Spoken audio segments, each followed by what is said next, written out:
So my bespoke typing system, even down to syntax, fits well with lean. What do I mean?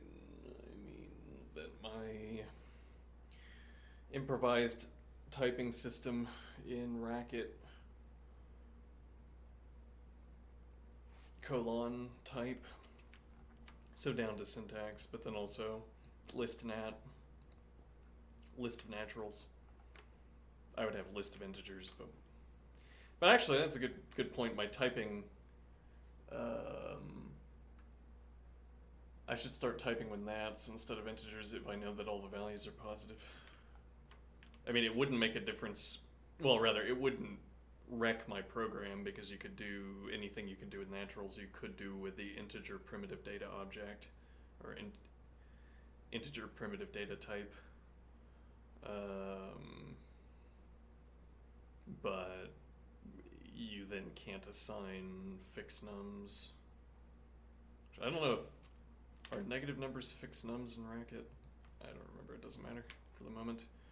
But okay, so because add one is a partially applied function of type nat to nat, it fits directly into list.map. Uh-huh.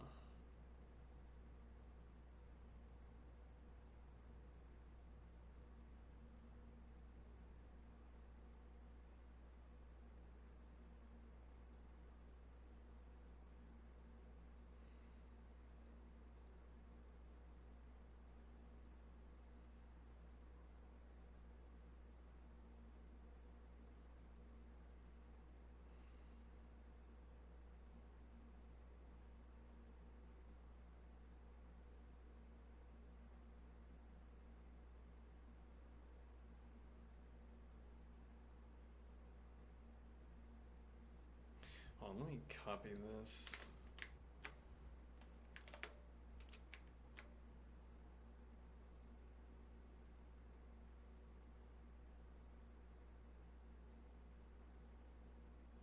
That shouldn't be unknown, right?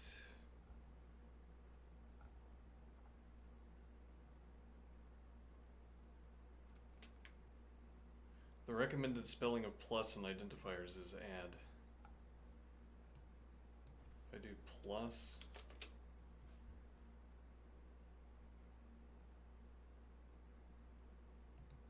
uh-huh.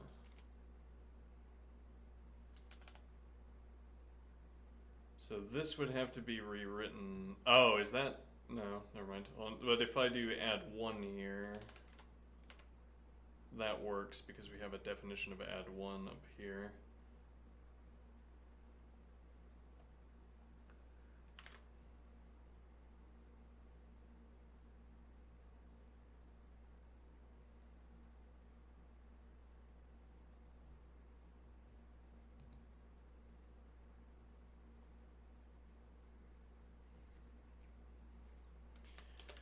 In our last example, it appears we must define a function add one in advance.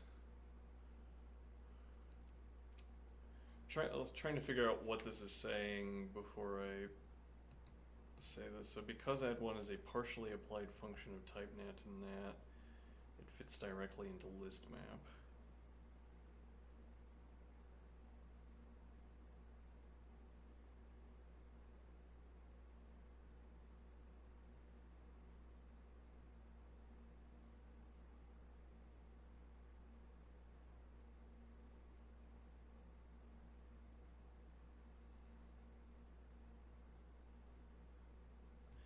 And the idea is that we extract the values. Let me think here. We extract the values from x's.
last example, it appears we must define a function add 1 in advance.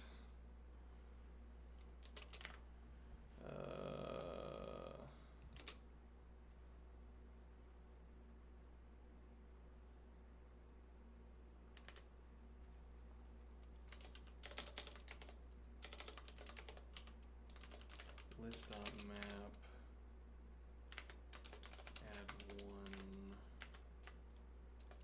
x's yields an error.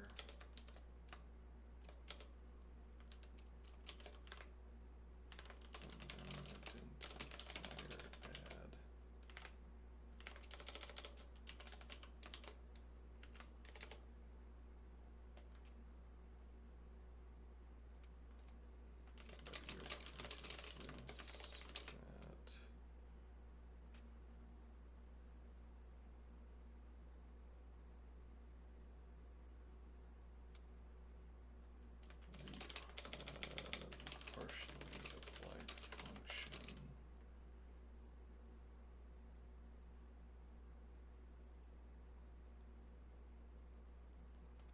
Takes nats from x's and completes their transformation to another nat, which is the anticipated output of.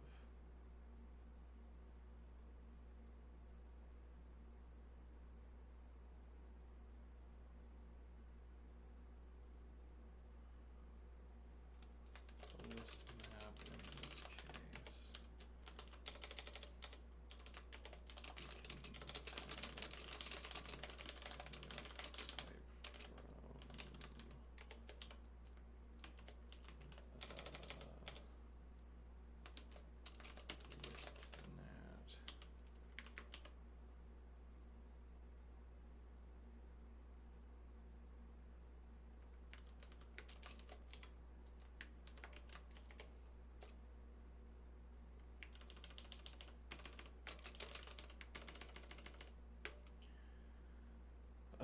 I will,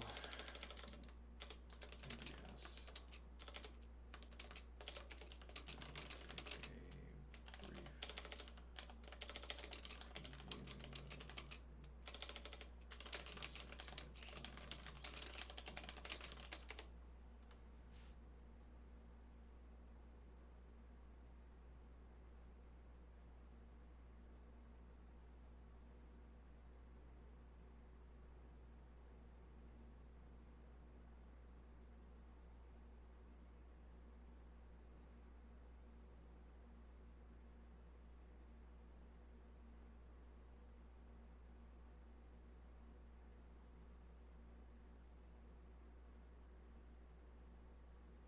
Though this use of the word output is a little bit imprecise. It's not the output of list map. Well, maybe it is. Maybe it is. I mean, the output of the operation as a whole is to produce a list of naturals, but then list map is going to produce. Well, list map by itself is only going to have. It doesn't have a pre-specified data type as output.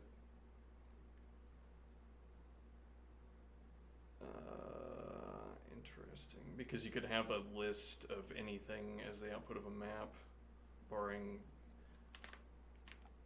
other restrictions.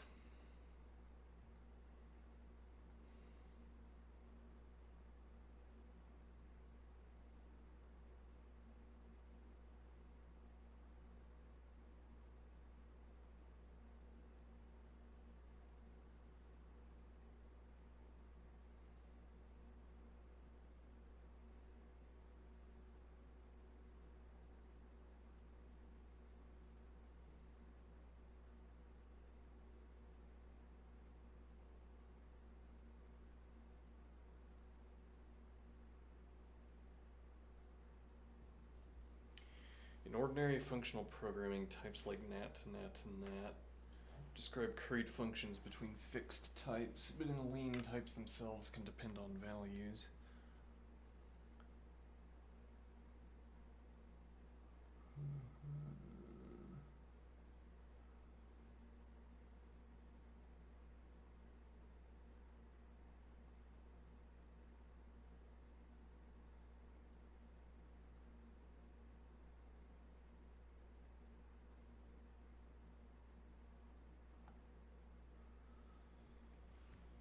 Well, and maybe that's we don't know yet, but maybe that's referencing how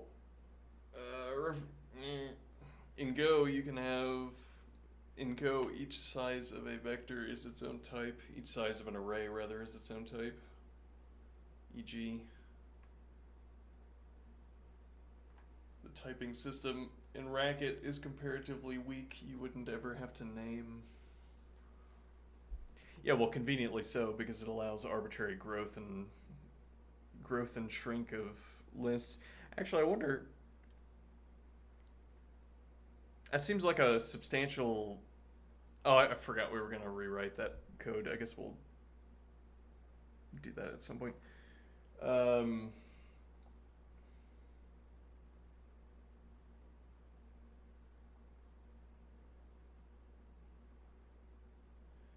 There's a substantial. Rather, I wonder if. Hold on. In cases where we can allow a list to grow and shrink arbitrarily, we don't ever have to specify changes in types. Whereas if you, for whatever reason, had to increase the size of an array and shrink it repeatedly, yeah, well, that's why Go has slices, I guess, because then you don't have to construct a new underlying array. But yeah, we don't ever have to redefine in Racket sizes of vectors or lists. Well, now there's a point that you can't grow a vector in Racket either. Well, unless you use G vectors.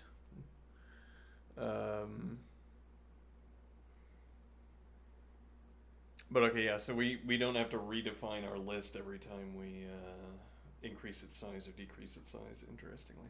Yeah. Okay, so a dependent function type, pi type. Suppose you write define f in nat to fin n plus 1. We learned earlier that fin is a finite nat.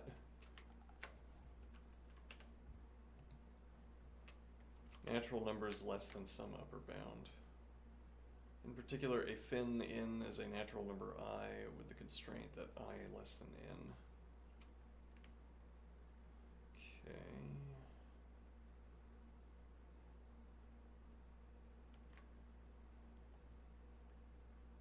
Natural numbers less than some upper bound. So even, interesting, even down to natural numbers, we have a type of natural number, like a subtype, but maybe this isn't a meaningful distinction yet.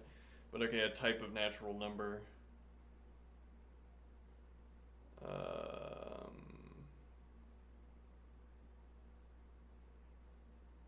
The type of the natural number depends on its size. So I know of this value that it is less than some constraint. So if I'm in LeetCode problems where we know all of the values of a particular type, we'd be able to announce in advance what that, or rather for a particular size.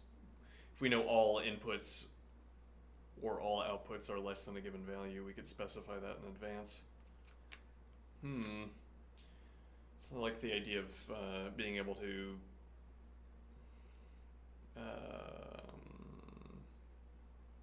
it's like the cheapest word that comes to mind is monetize, commodify.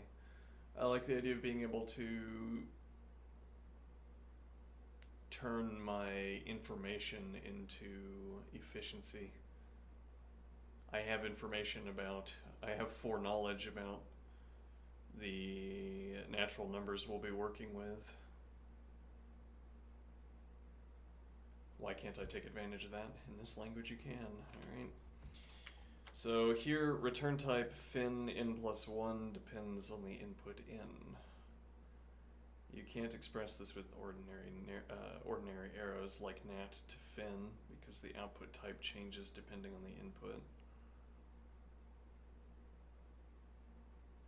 Define f, which takes as input in, right, so this is part of the type definition. And that type definition is that this is of type fin of n plus 1. Okay, which we get the value of n from n over here, alright? You can't express this with ordinary arrows because the output type changes depending on the input. Right. Interesting. Lean's internal desugaring. When you write def f in nat to fin in +1, lean desugars this into a pi type. So f, I don't know how to read this, in taking as argument in natural and outputting as argument fin in +1. Okay. F is a function such that, what role is the word such serving here? F is a function that for each in nat returns a value of type fin in +1. That pi, capital Pi, symbol denotes a dependent product, and it's the dependent version of the arrow.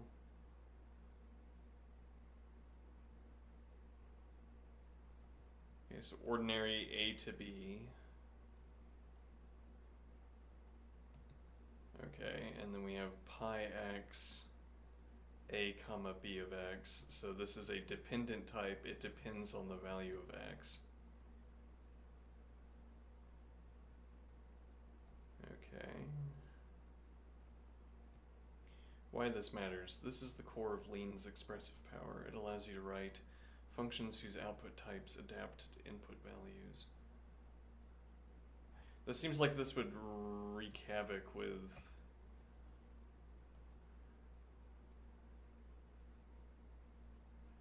think here. So this is going to, such a function would update its output type for every input, but that would also mean that whatever function is receiving these outputs for further processing would have to be able to operate over as many different types as there are distinct fin values. Interesting.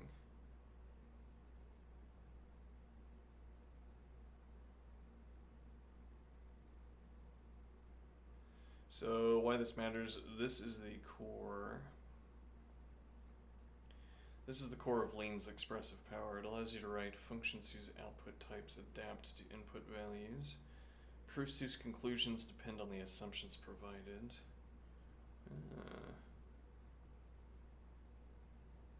Type-safe structures like vectors of fixed length, where in is part of the type.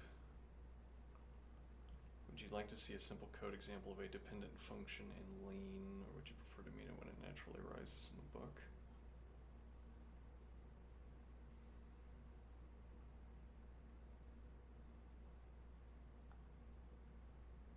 Okay, I think we will meet this as it comes.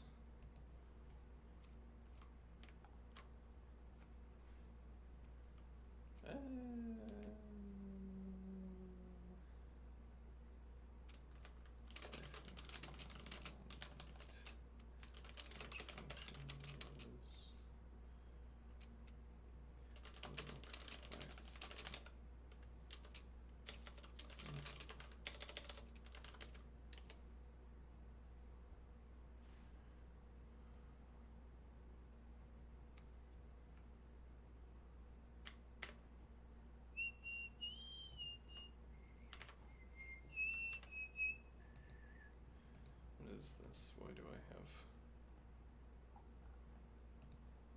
Yeah.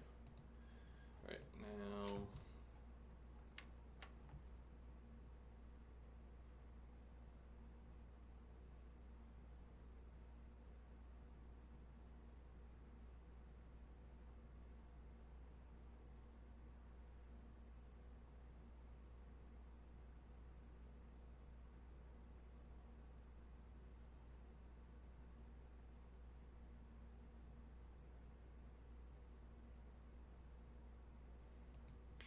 As a special case, Lean returns a function's signature when its name is used directly with check.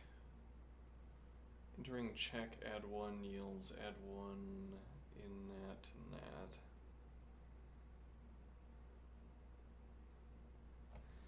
Let's see. So check is this new command that is like eval. It shows us specifically the type. Okay.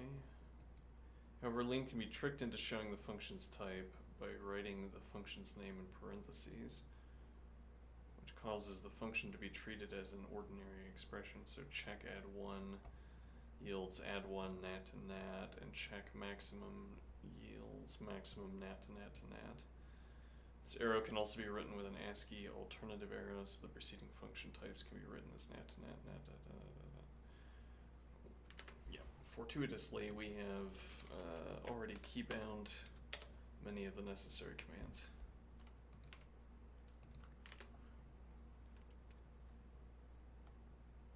Behind the scenes, all functions actually expect precisely one argument. Functions like maximum that seem to take more than one argument are in fact functions that take one argument and then return a new function. This new function takes the next argument, and the process continues until no more arguments are expected. This can be seen by providing one argument to a multiple argument function. Interesting. So I could do maybe def comparison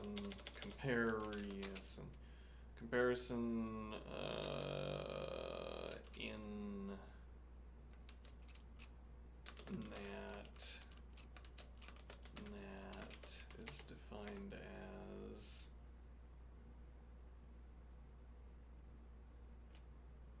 let me see, maximum of 3. Oh, you don't have to do that. You do maximum of 3.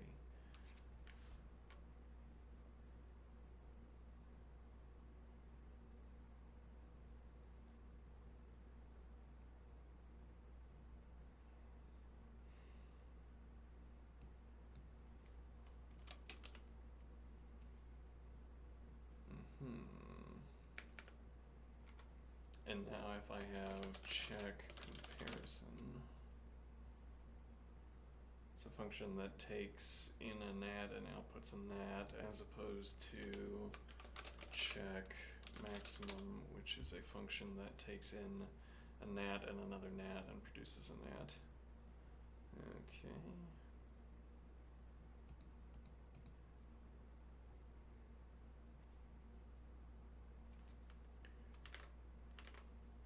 What happens if I try to eval a function?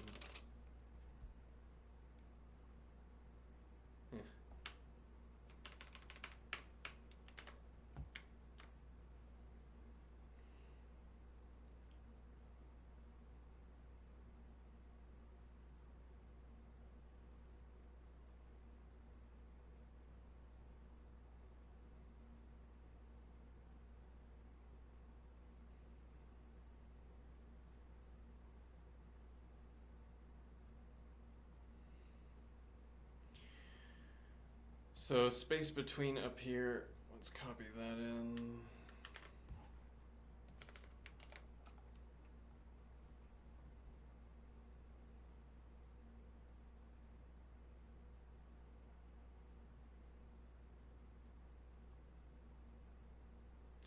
Now the idea is that if I have, so we have the before string and we have the after string, and if I provide the before string, it is now a function that expects the after string. Okay.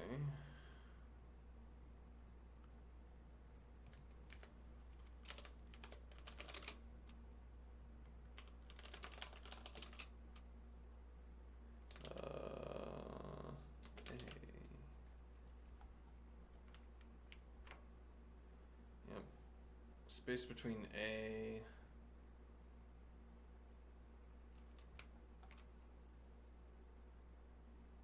It's like this becomes part of its name in a way. Let's see, but not factually. Let's see.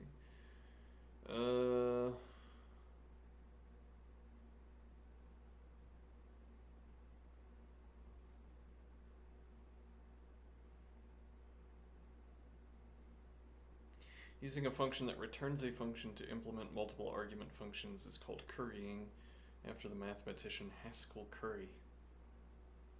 The language we should be learning. function arrows associate to the right, which means that nat to nat to nat should be parenthesized nat to nat to nat. Alright. Exercises. Define the function join strings with type string to string to string to string. That creates a new string by placing its first argument between its second and third arguments.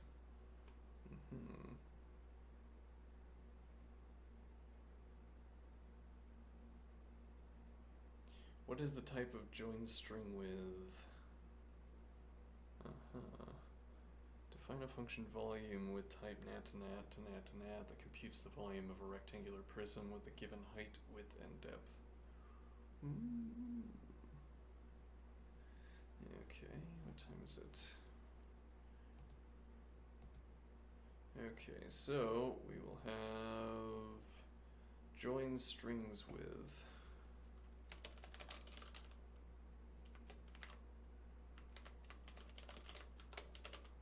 What kind of casing this is? Can I do underscores? Alright, there we go. Can't do that though. Or can I? I don't know.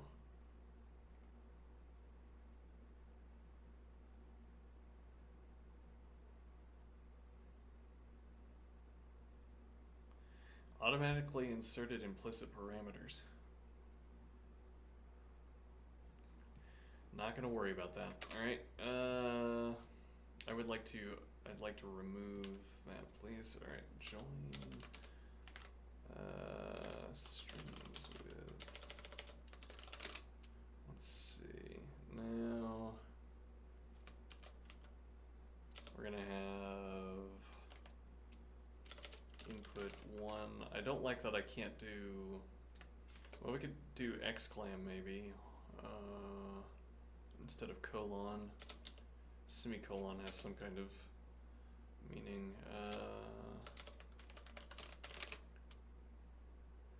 Okay, can I do like spaces?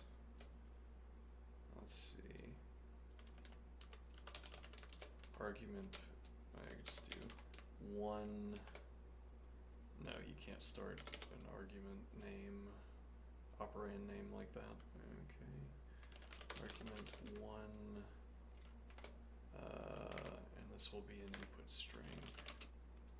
Argument 1 string, which is of type string, notably. If I do colon,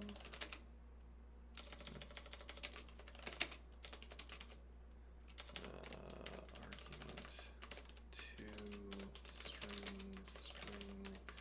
argument 3 string, and argument 4 string.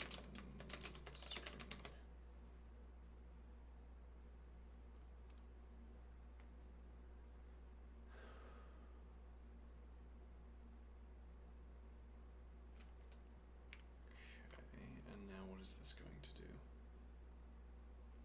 Now we're going to output a string, and that will be, actually could I do, how horrible can I make my formatting?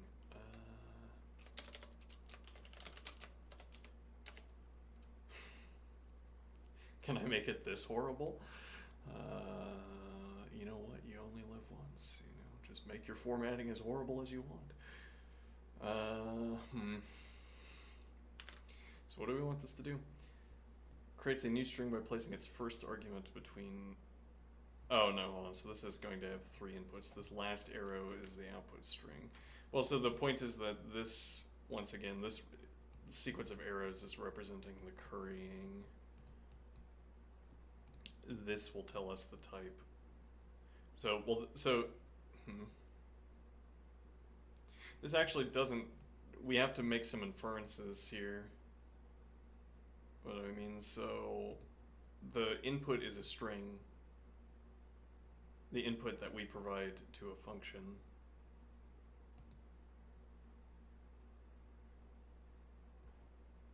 Actually, yeah, we need a case with alternating. Let me see. We need a case with alternating types.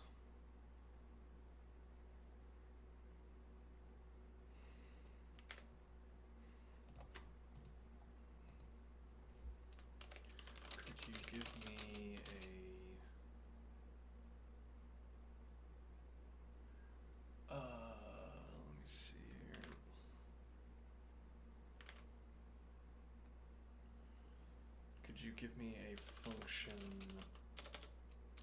for which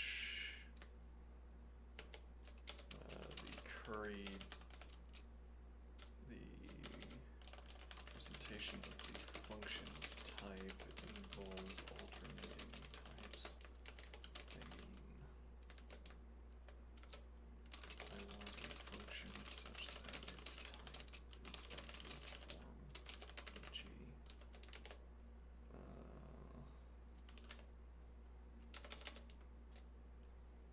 Let's see. Like nat to string to nat to fin.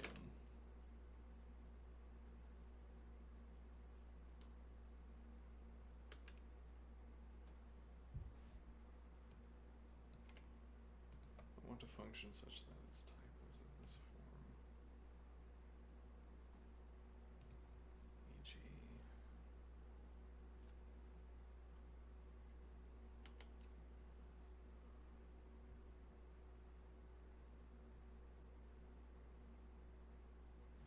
This type means take a nat, then a string, then another nat, and then return a fin. You could also think of this as nat to string to nat to fin.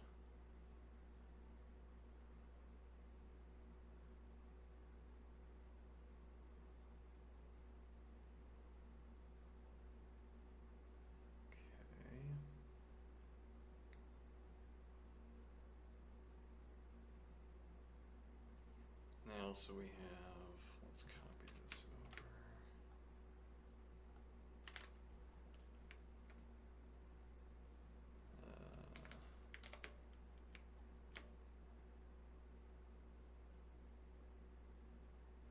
I think that's because of,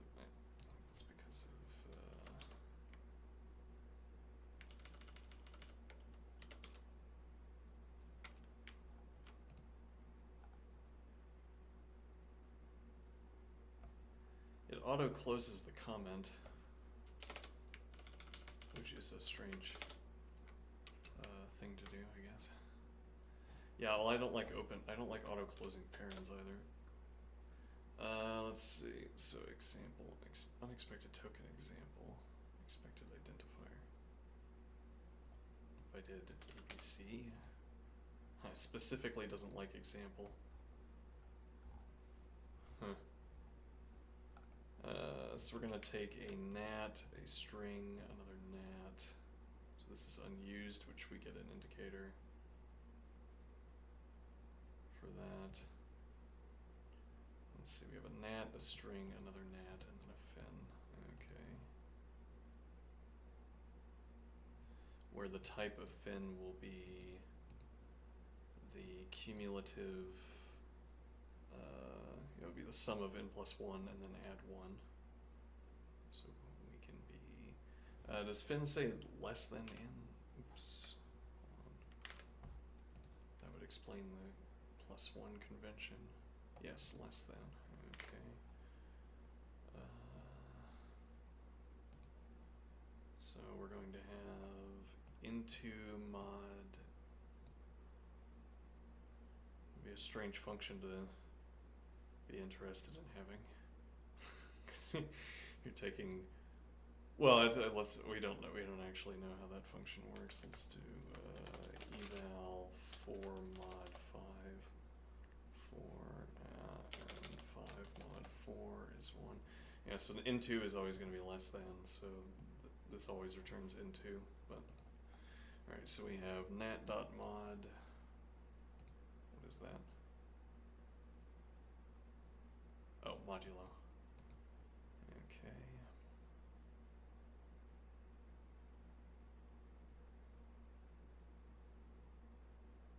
Wait, what does this produce?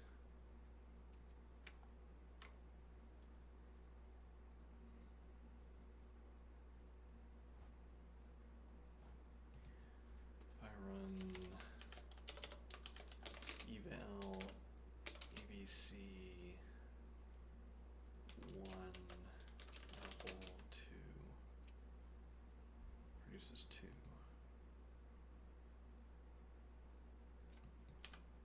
3 produces 3.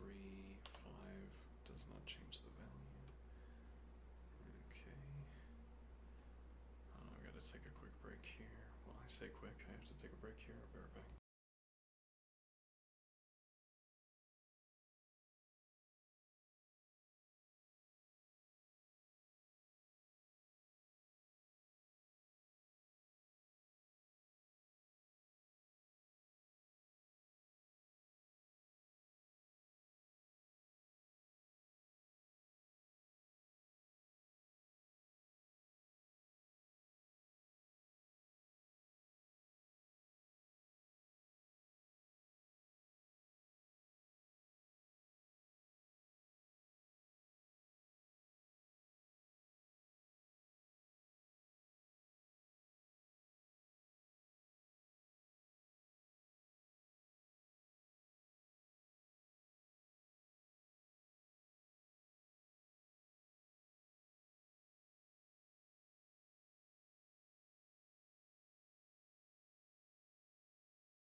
Hogamic.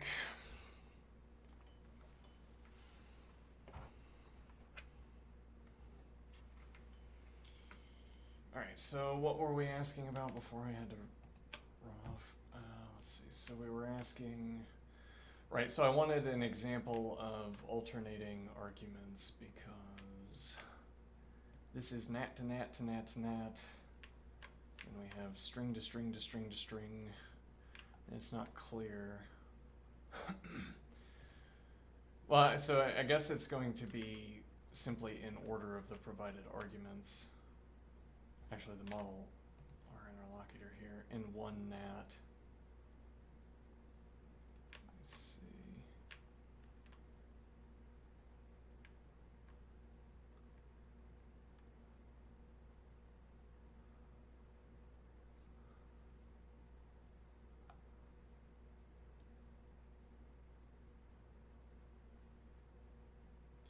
Well, if nothing else, we can figure out this based on where the string is positioned. I chose a fortuitous grouping because there's a nat on the same side as the fin, and then there's a nat on the other side of the string.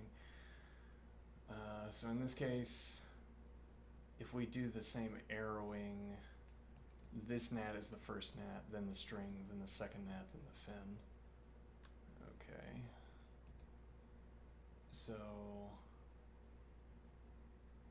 let's see.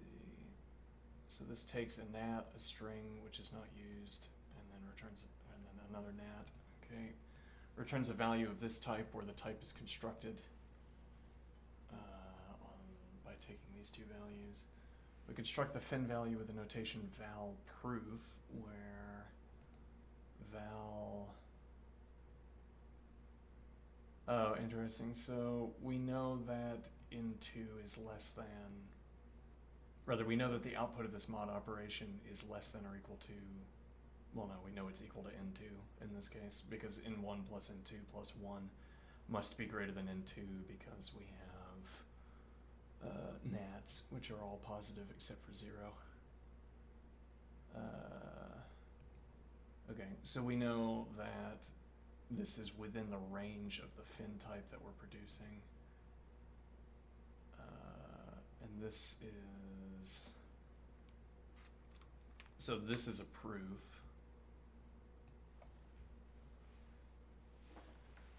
Interesting. A proof that we're giving... well, no, so this is... The notation is value and then proof.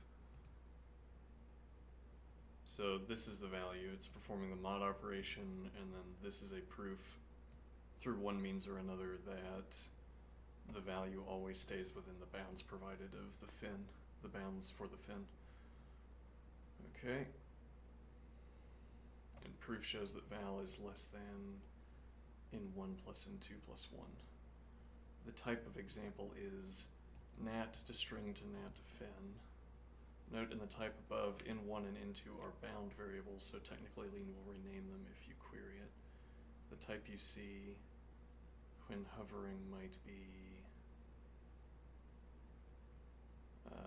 nat to string to nat to fin, where the type fin is expanded. So this, maybe we could take an hour tomorrow.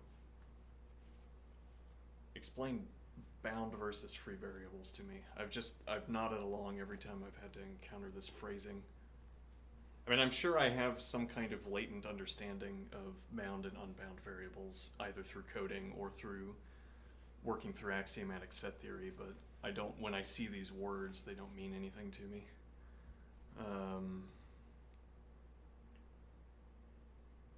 Let's see.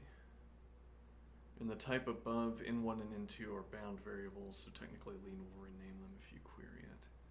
So these renamings are saying mn, different ways of specifying natural numbers, I suppose. Let's see. And it actually just keeps n1 plus n2. Though this, the interlocutor was trained on data from less recent, and Lean is under active development, I suppose. So, all right, but the form still matches your request, alternating types leading to a dependent return type. Would you like a version where all the arguments are used in the return expression or body? No. So there's a limit on how much access we have to each model. Now I'm fond of courtesy, but we could also put our courtesy at the front of each upcoming message. We can game the system. Let's see. Right, so define the function join strings with type string to string to string to string. Okay, it's going to place its first argument between its second and third arguments.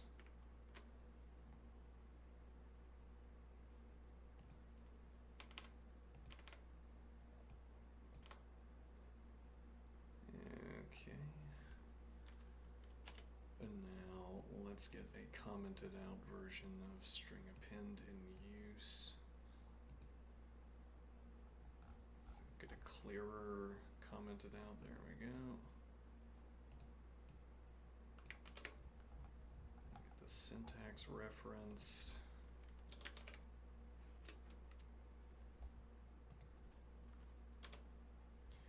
Okay, so let's see.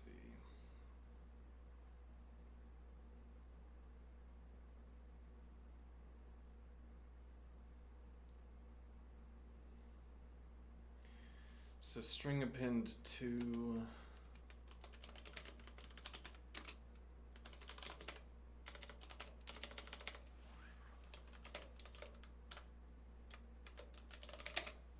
string append argument to string onto string append argument to. Right, just how horrible can we make this?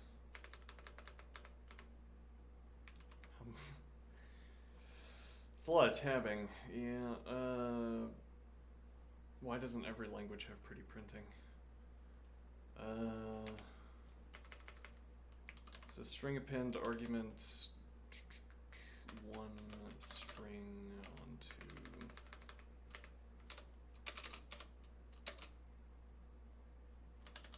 argument 3 string. Okay, did that do it? Am I good to go? Maybe so. Let's see. Let's run join strings. Let's eval join strings with exclaim function A, B, and C. BAC, there it is. Alright, we got it. Exercise complete. What is the type of joins string with?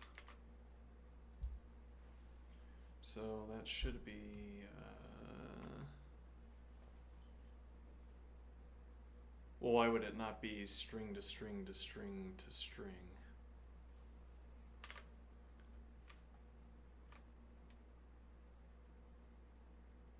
Wait a minute. Oh, I see. So if we choose the input, so this is the currying observation. If we provide the first input, then we truncate the type down to string to string to string.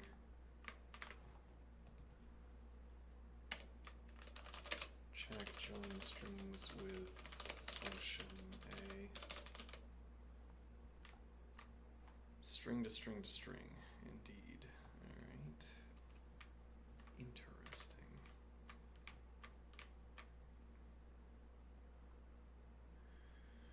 Define a function volume with type nat to nat to nat to nat that computes the volume of a rectangular prism.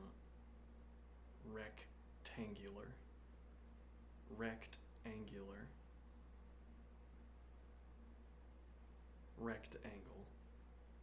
Rectangle. Rectangular prism with a given height, width, and depth. Alright. Def volume.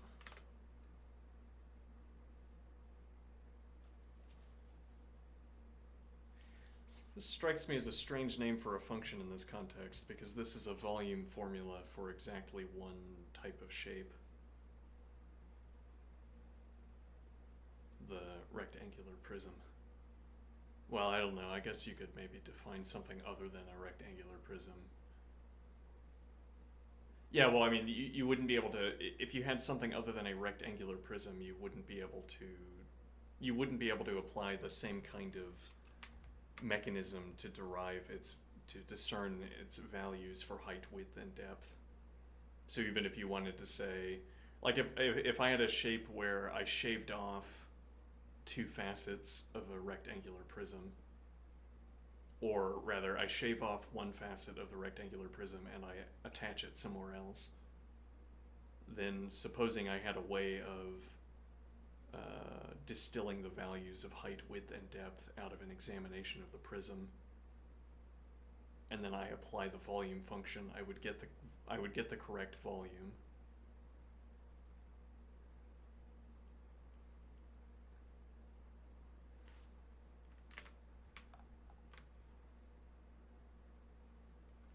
Just ask the model to make that for me real quick.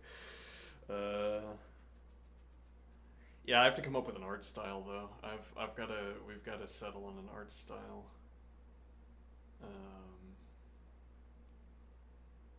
Really, we have to settle on a grid within which we can construct images.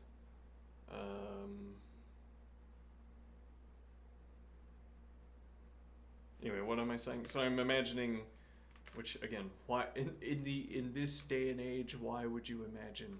But I'm imagining a prism, a rectangular prism. We shave off one of its corners, we reattach it somewhere else on the prism, and now we perform a scan of the prism where that bump that we shaved off and reattached does not interfere with the scanning process. So we apply the same test that we would apply to a rectangular prism somewhere on this new shape where it is the same as a rectangular prism. We get the values of height, width, and depth. We take the corresponding volume, and now we have the same volume function for two shapes that don't have the same number of sides, that aren't both rectangular prisms. Okay. Though we have to get a little bit specific about our acquisition of the height, width, and depth values. We might say that height, width, and depth mean something different depending on the shape for which we are extracting these values. It's like we say that each height, width, and depth type is dependent on the shape from which we are extracting the values. Yeah. All right, so define a function volume with type nat. Okay, def volume, and the formatting here is to say argument 1 nat. I guess we should capitalize. Okay, now argument 2 nat. I guess we'll get fast at typing colon type. Argument 3 nat. Probably we shouldn't be getting used to a syntax format that is wholly at odds with typical idiom. Why make it right off the bat more difficult to read what everyone else writes? And furthermore, make it more difficult for anyone else to read what I write. Yes, well, I'll tell you what makes it more difficult for anyone to read and write. The only delineation we have between these arguments is these parens. Whereas in my system,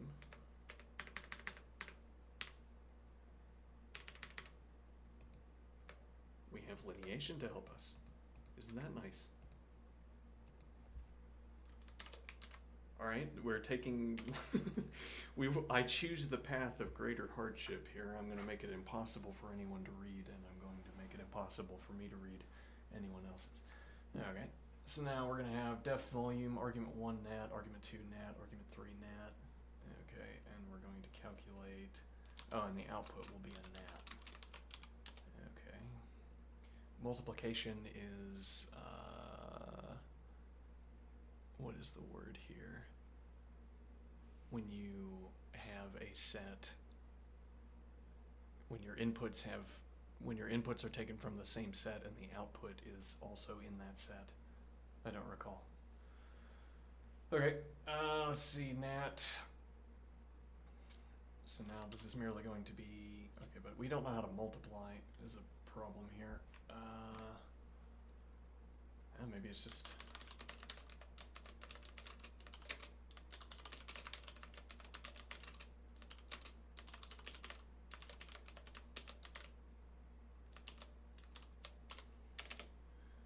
I don't have to close 20 parentheses at the end.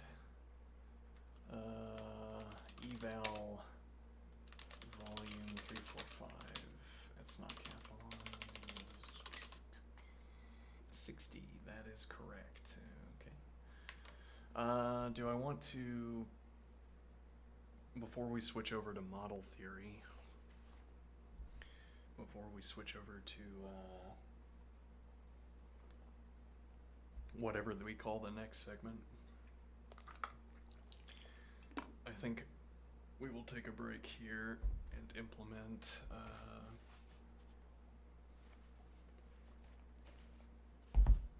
the vector form of today's LeetCode problem. Alright.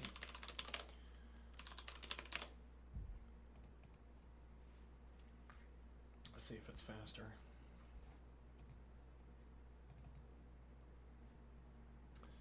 Would I recommend my friends to try the new LeetCode library? What do you count as a friend, LeetCode? What are we calling a friend in this context? Let's see. Alright, so we're given, build an array from permutations. You're given a zero-based permutation nums, zero indexed. Okay, all that means is that we have some length of nums and all of the values from 0 to that length value are in the index, or rather are in the array. We take the range from 0 to n and we jumble up all the values in that range, and that's our array. It's funny, in this context, I went from attempting a kind of technical explication and then exasperated with my inability to frame the technical explication. I said, it's humorous to be so technical. Let me get down and dirty and talk with natural language, and that did not work any better.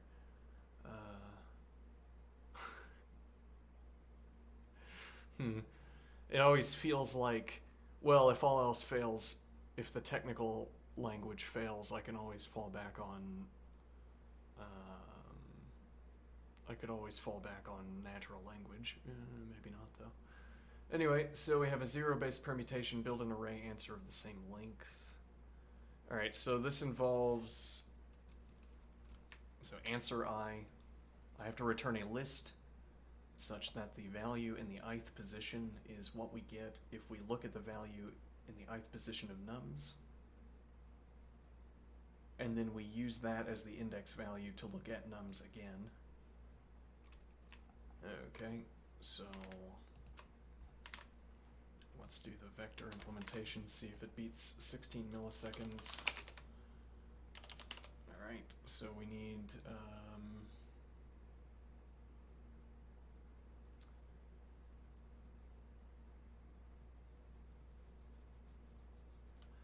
we could do for vector instead of list of vector if we preferred to have, oh, that's the wrong one. If we preferred to have,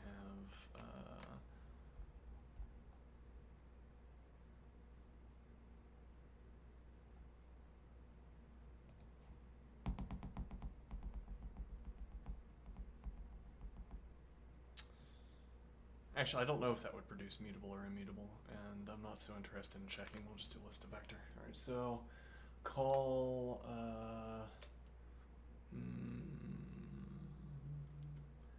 build array function, build list. Actually, I could probably do this with a, never mind, all right, let's see.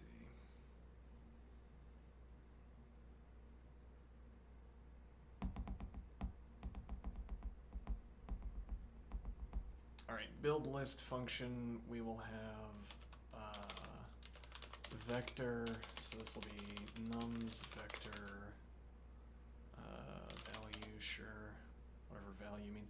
Value typically means that the value is given to us by the problem. So nums vector value index, which will increment, actually it will decrement, right? And then output list value, if negative index, return output list value, else let star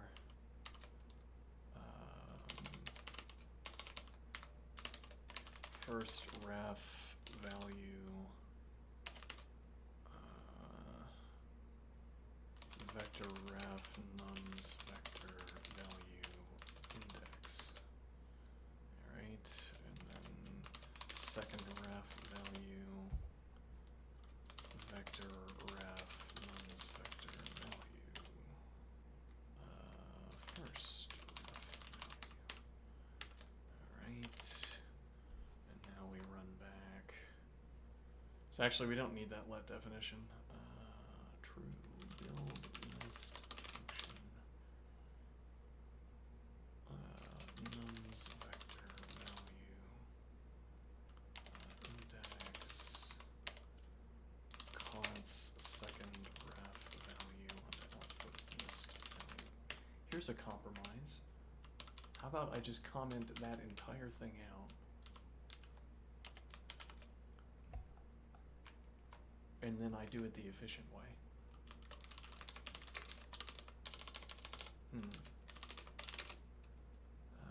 Let's see. Nums vector value. That should be sub one.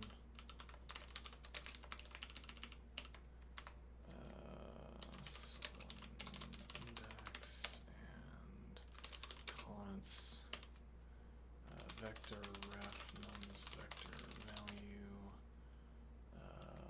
vector ref nums vector value index. Okay.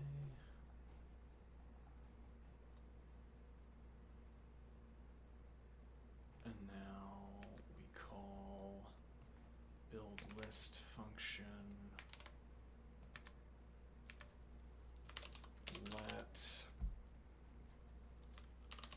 nums vector value list vector nums. We don't need let star because we can do vector length nums vector value, and this will be whether null. Oops, we don't need the define on the front here.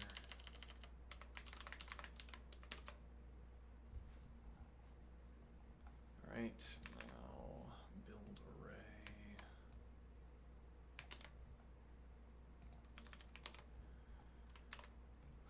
Okay, let's see if this worked correctly.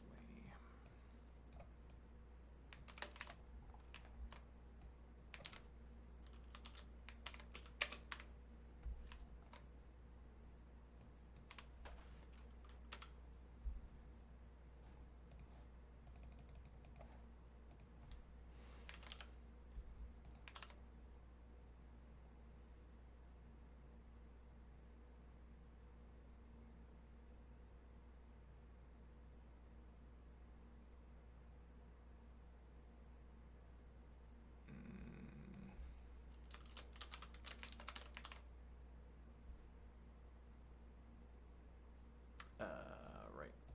Const that to output list value. 012453. Alright. That works. Do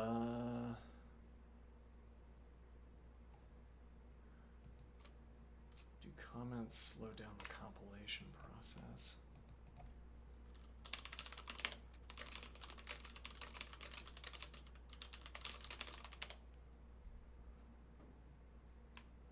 significantly. While a compiler needs to read and process the comments during parsing, this process is typically very fast, and the time spent reading and ignoring the comments is usually negligible compared to other stages of compilation, like code analysis, optimization, and code generation. Let's see. Compilation process. Compilation process involves several stages, including parsing, reading and understanding the source code, code analysis, optimization, and code generation, creating the executable file. Comments and parsing. During the parsing stage, the compiler needs to read and identify comments which are ignored during actual compilation to differentiate them from executable code. Negligible impact. While the compiler needs to read and process comments during parsing, this process is very fast, and the time spent is typically negligible, especially for typical sized source code files. Once the code is compiled, yeah, though the problem here would be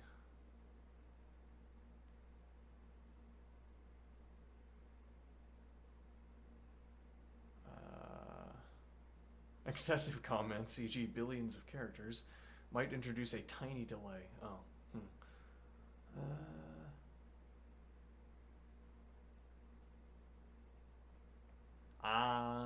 comments within functions or loops.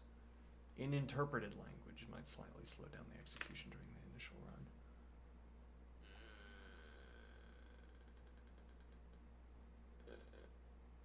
Yeah, I just don't want to risk it, you know. I just don't want to. Can I double comment? Can I double comment that? All right.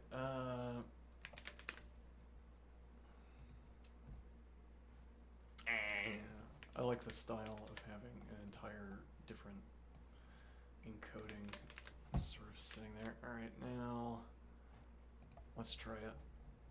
Okay.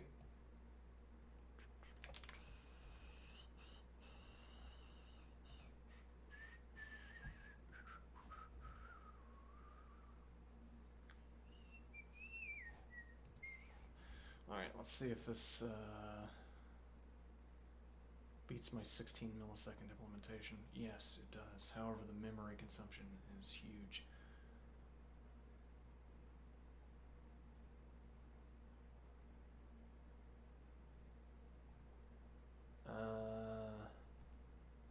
Yeah, if I go back here,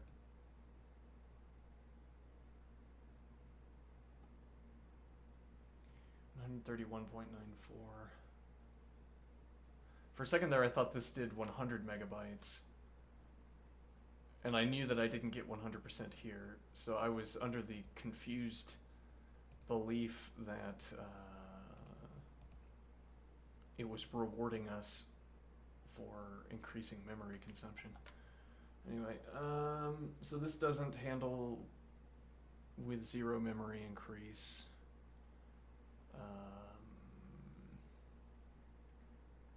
We can post this. Let's see. Bracket. 0 milliseconds, 130.60 megabytes. Vector-based. Does not satisfy the 1 extra memory requirement. Okay.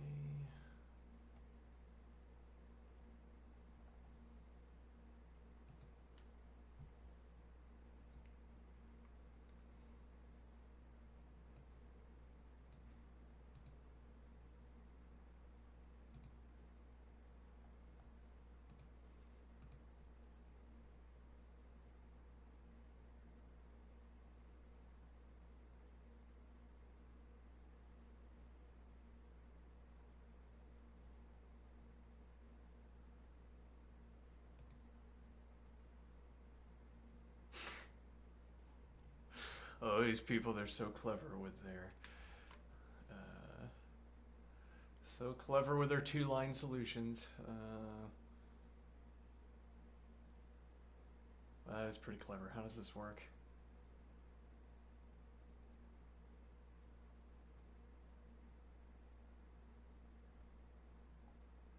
That's it? I don't understand what this is doing.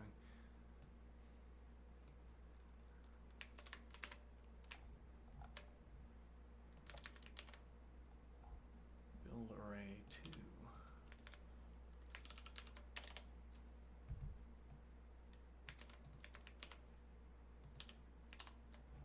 It works? Why does that work?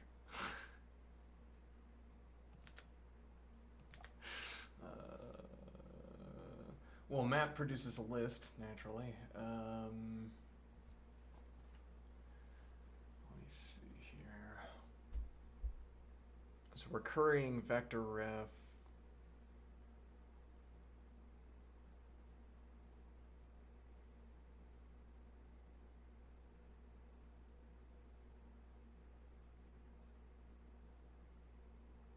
Oh, huh.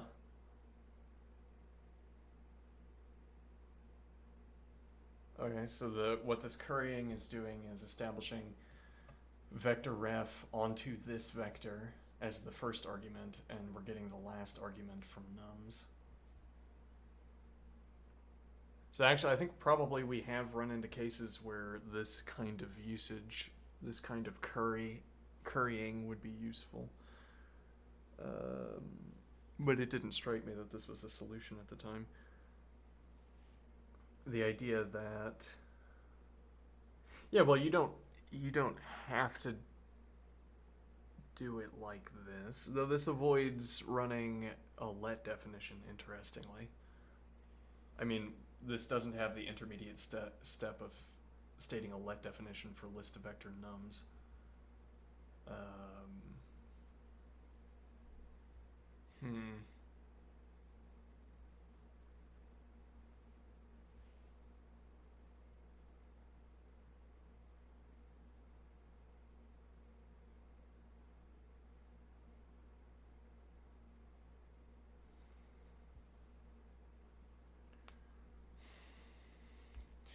Alright, so now, if anything, what we could work on, we could try to figure out in a few minutes. How do we do this with O1 extra space?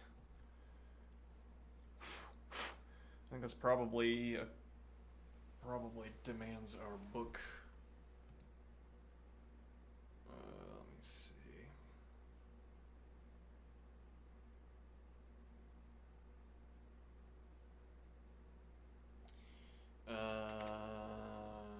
I should save this elsewhere because I like this data structure, mostly because I made it, and I didn't read it somewhere before making it, and it seems to be efficient. The book data structure. Maybe it does exist, I don't know. But it strikes me as being useful in this case.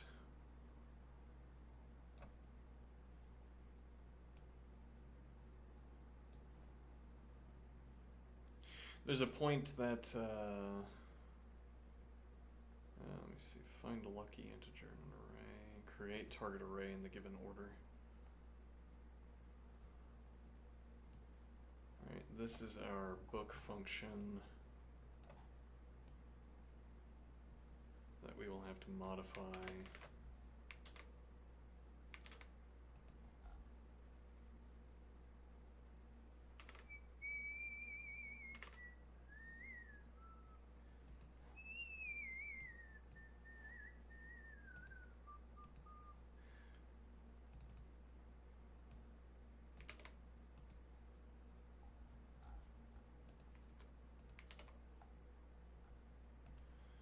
So what does this do?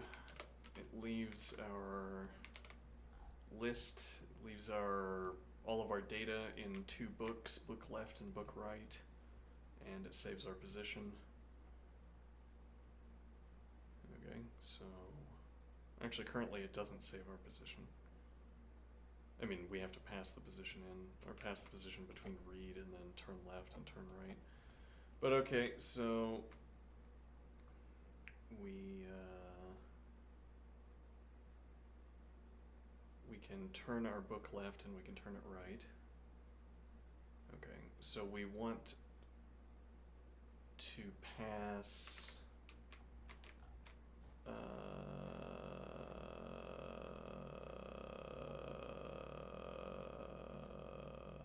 We want to pass nums into this book reading function.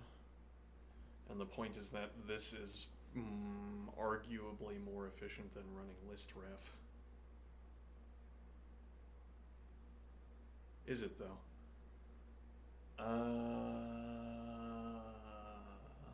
Well, there's a point, if we really have to meet the specification for O1 memory, then running listref wouldn't work because we have to create a copy of the list.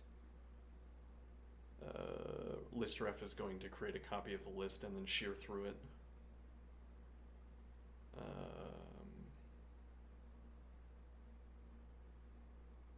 I think. Actually, I'm not sure how that works. At any rate, listref is no fun. This is fun. Alright, so we have our read function, book left list page, book right list page, position. We could call this index. Let's change position to index appropriately enough.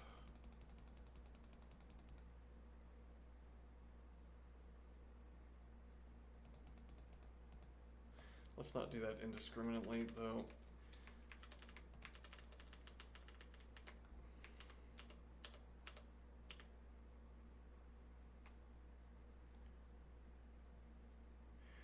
Why do we need... Yes, well actually this...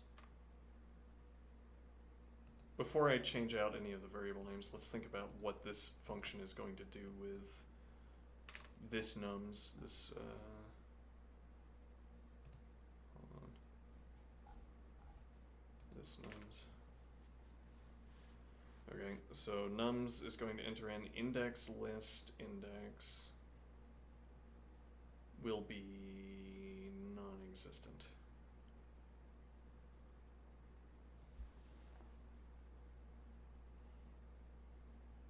Okay, so we'd have to remove that argument from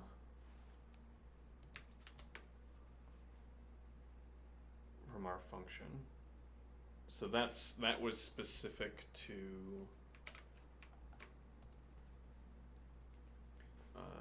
well, actually, this whole read function, I mean, this strikes at the heart of our non-modular code.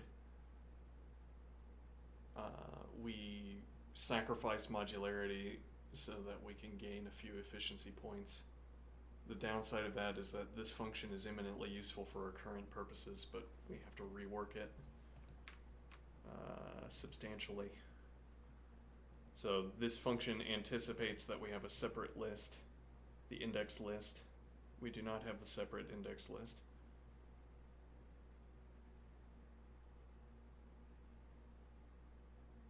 We still need a read function. Read is going to take car, which gives us a number, and then read2 is going to, well, then we're going to pass to turn left,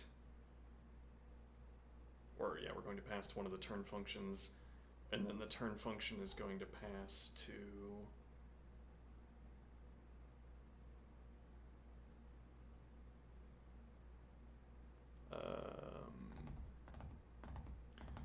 the turn function is going to pass to read2. Okay, so we take nums out of our nums list. That tells us what page to look at. We look at that page.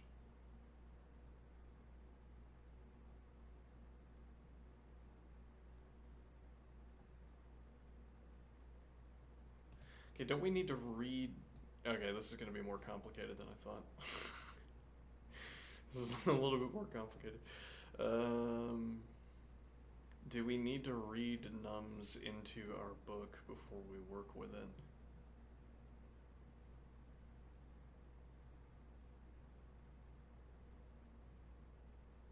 Maybe. Alright. I guess we'll call that then. So the idea here will be we read nums, it tells us which page to look at in nums.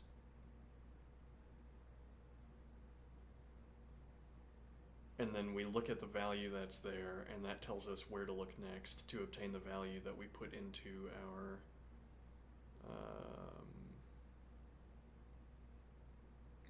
our output list. And then we would need a current position in nums. No, we would need current position in output list. Right, because current position in output list, I don't know, it's too confusing. This was a strange one though. You only have to see, it's interesting, you only have to see the solution for like half a second, and then it's easy to implement. Like I only understood this problem for a brief window of time, and in that brief window of time I saw vector ref, and it worked, and then I didn't have to worry about it anymore. But since I got the correct value, it's as if I understood it all throughout, since that's our only test for whether I understood it or not. Anyway,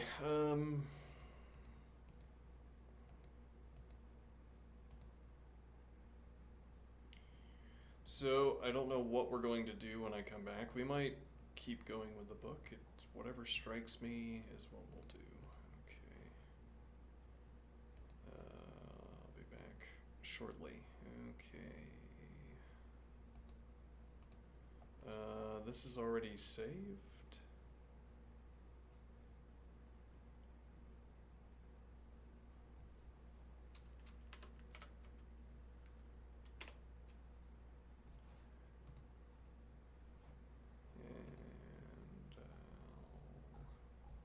Let's save this.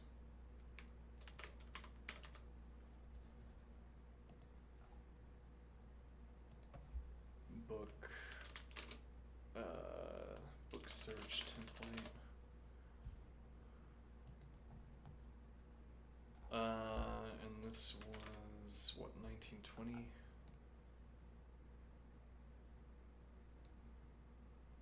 Yes. 1920 vector solution, also extra space. Alright, I will return shortly.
Okay, I'm back.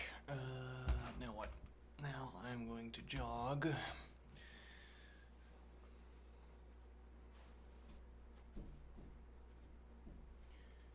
If for no other reason than that I am cold. Let's see. Change the string title here. Let's see. Model theory.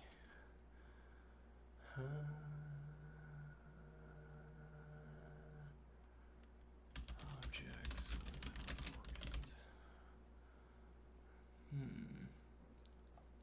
Okay.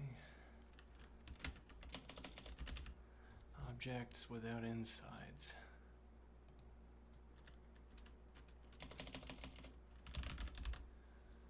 Alright, so I think we're gonna try to continue with talking with our model friend over here, our locator, and talking about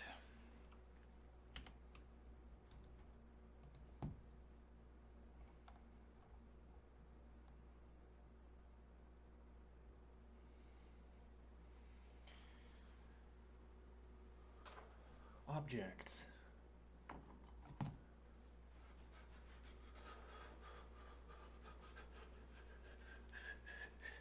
Speaking of which, you can probably just look at this. Actually, what I could do here is, let me just put me in the corner and I'll leave the text on screen so we know the state of the conversation that we're at. Let me see here. And that would just be this with, yeah, though again, we need to make another scene.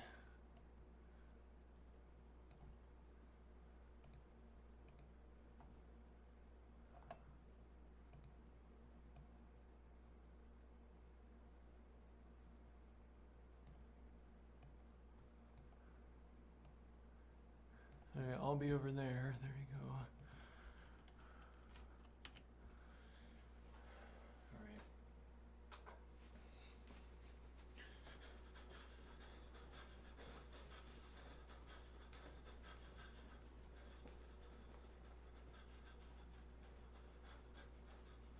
So we're talking to the model about the nature of objects. Well, at any rate, the nature of objects as I am choosing to describe them. As I believe them to be, maybe.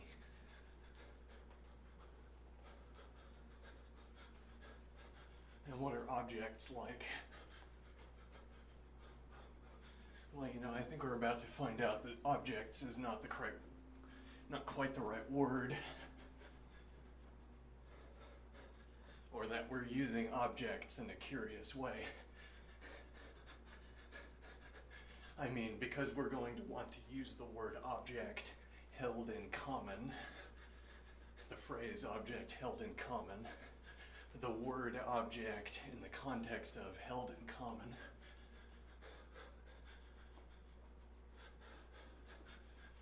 But we're going to want to use that word object held in common when we're talking about things other than what we would normally qualify as objects. Now, one way we might abuse the word object is that we have a piece of technology with widgets hanging off of it. And now I might talk as if one of these widgets is an object. I say, there's the piece of technology, widget A, widget B, widget C, object A, object B, object C. Or I speak in such a way as to evince a belief that what I'm talking about are objects. E.g., I say, this widget, which you'll note is an object, behaves in such a manner. That would be me speaking as if I believe that the widget is an object. Speaking as if the widget is an object. Maybe we can cut the word believe there.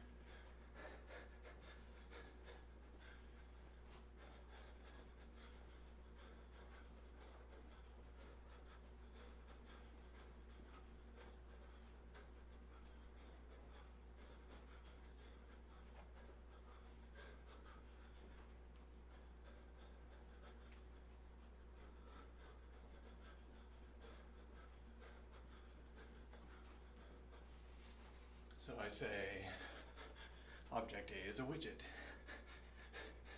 Rather, widget A is an object. Order matters here. And what's my point? You might say, no, I don't think widget A, widget B, and widget C are objects. I say, oh, you don't? Why not? Well, the object is the piece of technology. These widgets I would call sub-objects.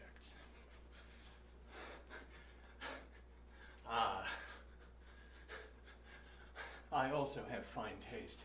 Yes, let's call them sub-objects instead. Now really, aren't sub-objects also objects? Yes, but precision pays. Alright, now we don't really disagree here concerning when the word object should be used.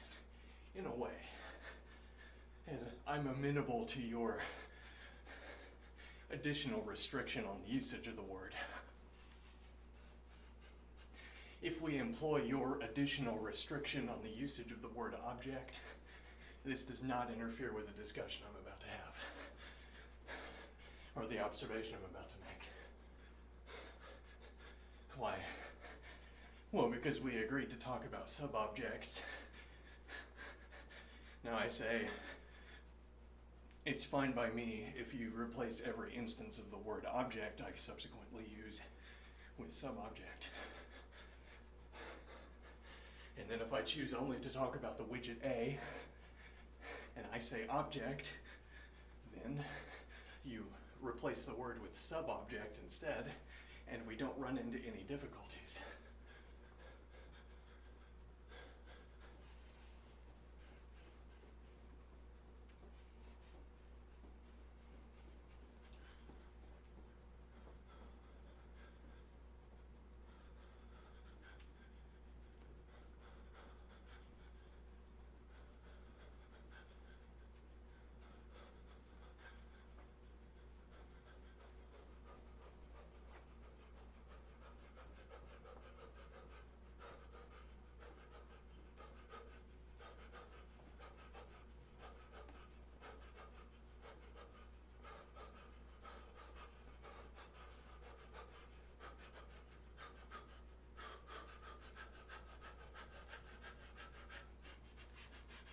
And that's the kind of disagreement we would have if, when I held out the piece of technology and then I pointed at widget A and I called it an object, I dropped my grammar there, doesn't matter. That's the kind of disagreement we would be having. Now, I am trying to talk about a different kind of disagreement we could have. A disagreement that's more difficult to resolve. I want to reverse engineer what object means. Rather, from the formalism, using the formalism that we described, I want to, as it were, figure out what I want to call object based on the definition I have given myself for object. But the definition I have given myself for object does not uniquely, what am I trying to say? Does not uniquely specify its extension. Let's pull up the definition of object. A and B hold O in common if and only if for every practically relevant situation S that can arise in their collaboration. A in S and B in S will not disagree about what O is or how to pick it out. Notably, in this definition, we don't use the word object. We use O, which is a variable that stands in for, I don't know. Not object, no. An object, but we wouldn't want to say an object because then it's as if we've just used the word object but in a hidden manner. We disagree about what O is. O could be anything. It's just on further examination it will only ever look like an object, as it were. What is my idea? Well, we took all of these examples and sort of shown them into our definition of object. And now what I want to do is run it in reverse and find out if there are any additional sort of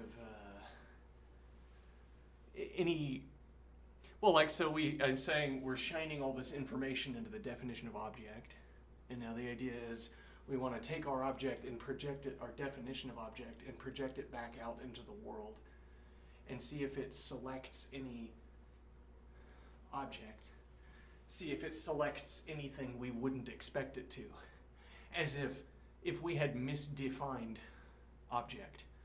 Okay, and I run the definition in reverse and it picks out something I don't want to call an object. But what is it that you don't want to call an object?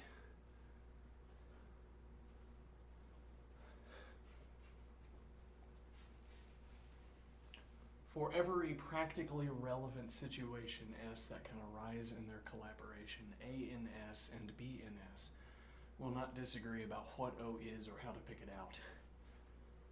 Are events objects?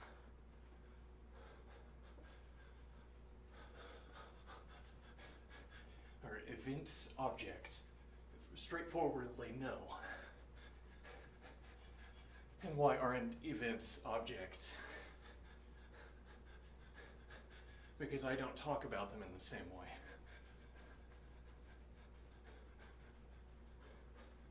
To give as amenable of an answer as possible, it's because I don't talk about events and objects in the same way.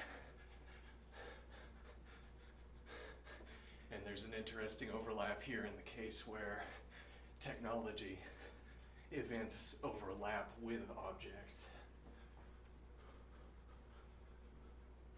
We might say we might attempt here, events are relations that change between objects. Whenever relations between objects change with regards to some Boolean status, that is an event. The minimal event would be the one that changed a singular Boolean with regards to two objects. I don't know what that singular Boolean could possibly be, but this would, if we wanted the phrase minimal event, the minimal event would occur between two objects, and when the event occurs, one Boolean flips. Okay?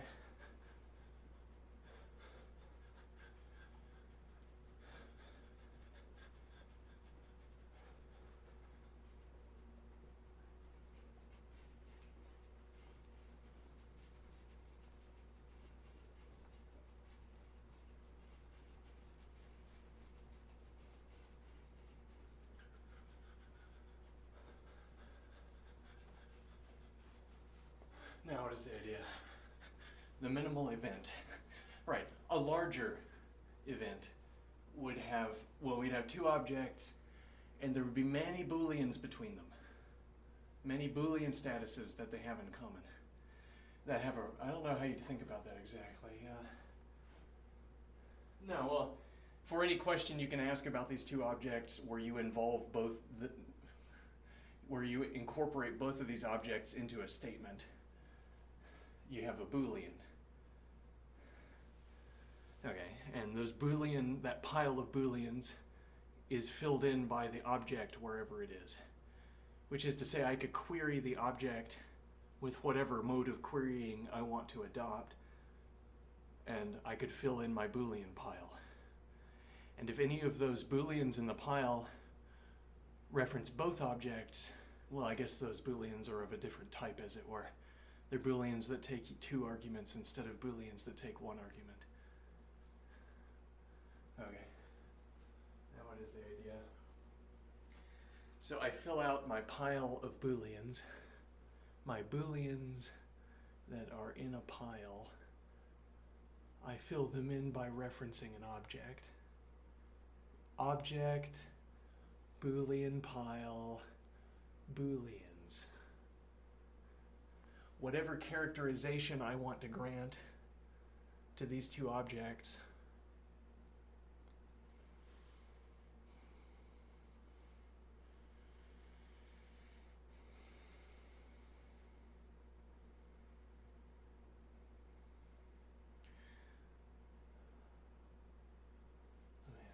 so we're saying relations between these two Boolean objects. No, we're saying we have two objects, two piles of Booleans, two argument Booleans, argument A and argument B, argument A and argument B.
I'm going to take a digression here. Here's a benefit of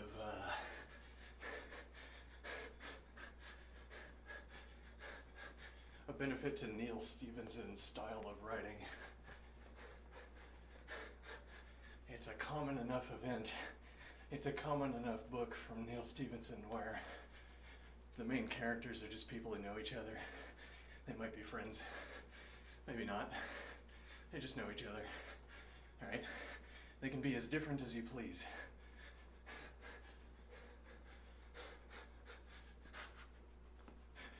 One of them is a master of international espionage, corporate espionage. The other one's a CEO, and they just drink coffee occasionally. And what is the benefit here?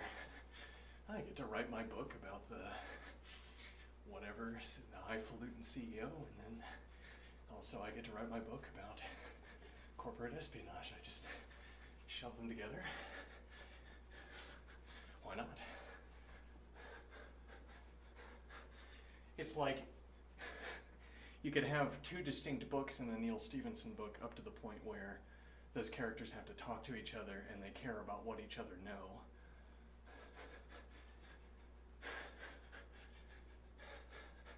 If you start by showing that they know each other and then diverge, you could tell whatever stories you want, so long as the events unfolding in one don't somehow intercede on the events unfolding in the other.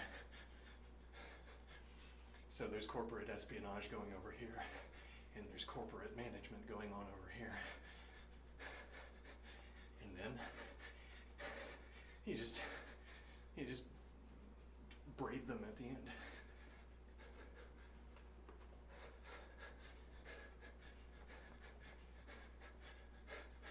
It's easier, it's cheaper to braid them at the end than it is to sort of make sure they stay lined up. Which is what you would have to do in a normal book. Well, which is what you'd have to do if the characters in Neil Stephenson models. If the characters in Neil Stephenson books were poor, e.g., then their circle of acquaintances would be much more closely tightened around their social group.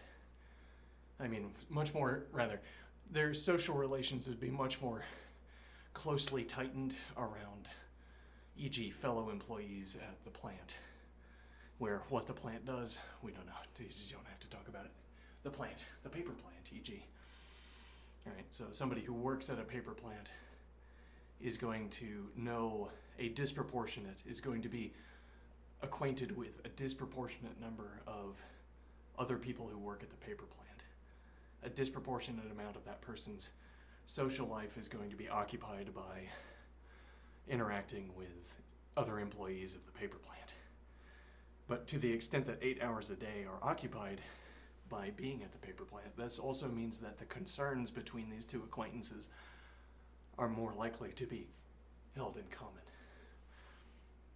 So, two paper workers are more like, as it were, there's less time for their interests to have diverged. Now, for the fabulously wealthy CEO and corporate espionage spy, the corporate espionage artist, let me think here. Right, they're so wealthy, they don't have to do a day job. They just do whatever they want all day. And they can be as well trained as they can be after devoting 16 hours a day to an activity for however many years.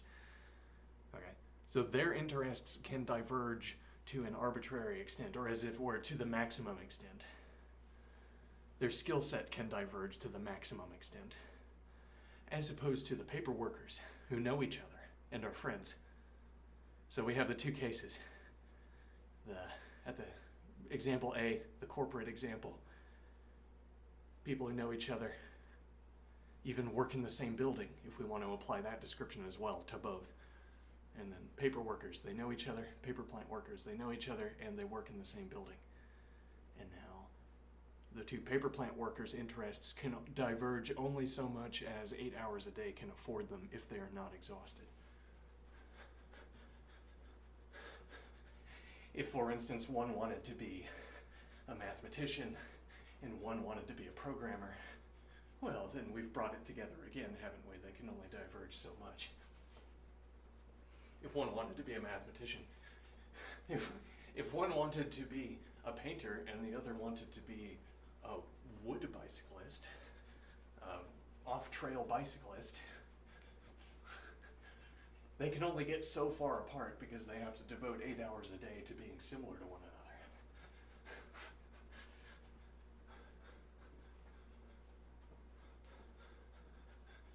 Whereas in the corporate example, they can get as far apart as possible because they can spend all 16 hours a day performing gaining whatever skills offset their interests to the maximal degree.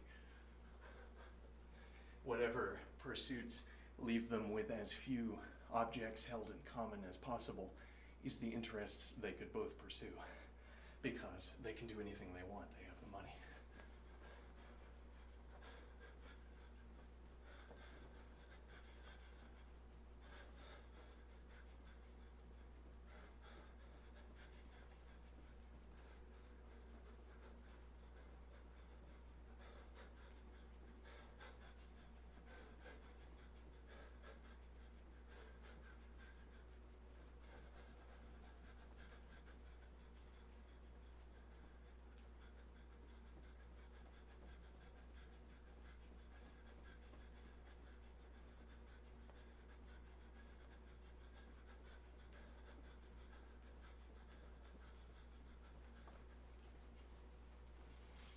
So, Neil Stephenson gets to write 2 books and then just sort of braid them together at the end.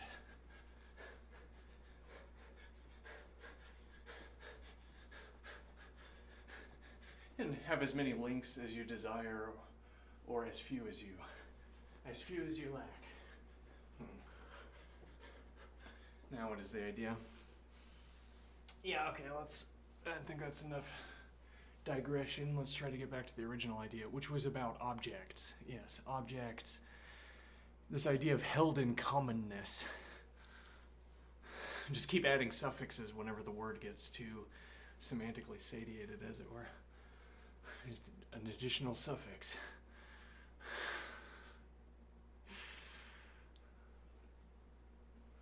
Interesting, yeah.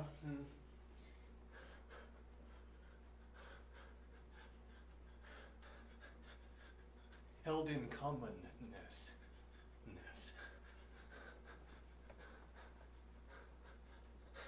Ness. Ness.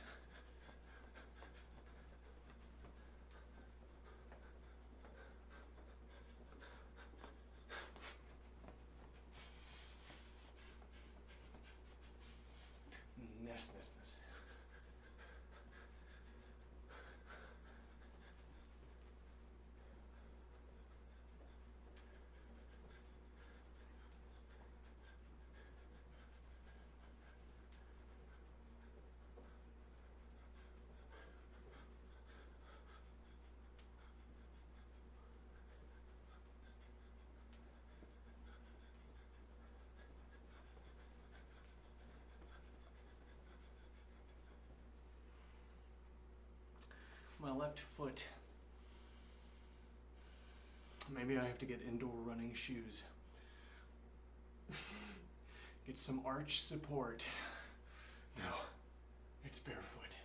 It has to be. Barefoot has to be right. How could it be right to fill our arches with cushions? No. Say it isn't so.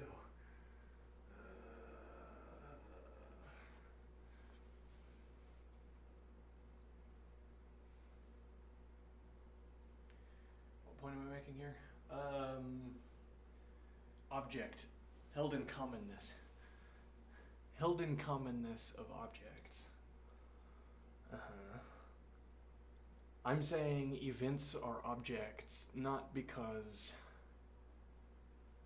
I think there's some kind of rigid model that I could put at the center of any event.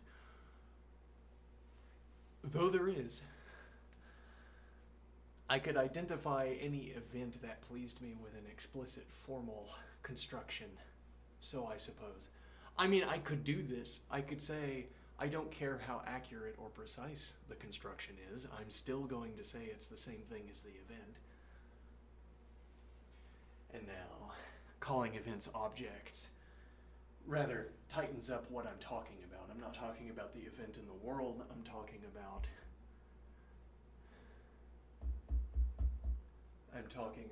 not the event in the world, but rather I'm talking about the model for it. Now we have model, the word used in too many contexts. Yes, not the model, rather the framing, the formalism, the formal construction. We have a formal construction for an event, and this would be like if we had a video of a tornado along with a lot of reading for it, and I filled in the details. I rather stripped details out of the video and I filled in any gaps by saying the gap will be filled by whatever must be there, given that point A has to connect to point B in the video or in the data grid.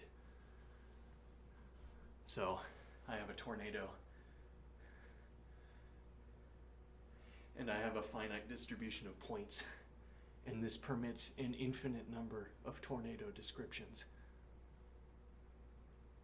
You could put any tornado description you wanted in, except not all the ones that you can't put in because they're inconsistent with the data. All you have to do is agree that these points are here. These finite points are in the tornado, in the cyclone, sure. All you have to agree is that all of these points are in the cyclone and your model is as correct as it can be. Well, no, that doesn't seem quite right, because surely we could eliminate some cases of the tornado. What do I mean? So we have a video of the tornado. We're ignoring the video at the moment. We're treating only the data points. Okay, so we have our finite data points. Even if we had a video, we would still have a finite number of data points. They'd tell us the geometric distribution of the tornado, the boundary. Okay, now, so it seems like there are some states of a tornado that are not applicable, and the idea would be there are states of a tornado that you can't arrive at. As it were, nature can't have been in such a preceding position that it would give rise to this specification of the tornado. So I take the finite points in the tornado and I use them to inform a formal construction. Okay. And now, what this does is it fills in intermediate points. I could color my finite points, okay, to keep them special. And then in between all of those points, in between any two of them, I generate the remaining points by asking, what is the next point? I have my coordinate grid. Okay. My coordinate grid that is mapped around, well, I have my finite points around a tornado. I could try to arrange them into a grid initially so that I don't have to do any sort of geometry warping of the grid, of the finite points to get them into a grid. So I mean, if we prepared a field with a collection of data collecting balls, and they hover in the air, they're little tiny drones, all right, and they fill in a grid above the field, and a tornado passes through the field, and our drones are extra fancy, so they stay in place and they gather data. All right, now what is the idea?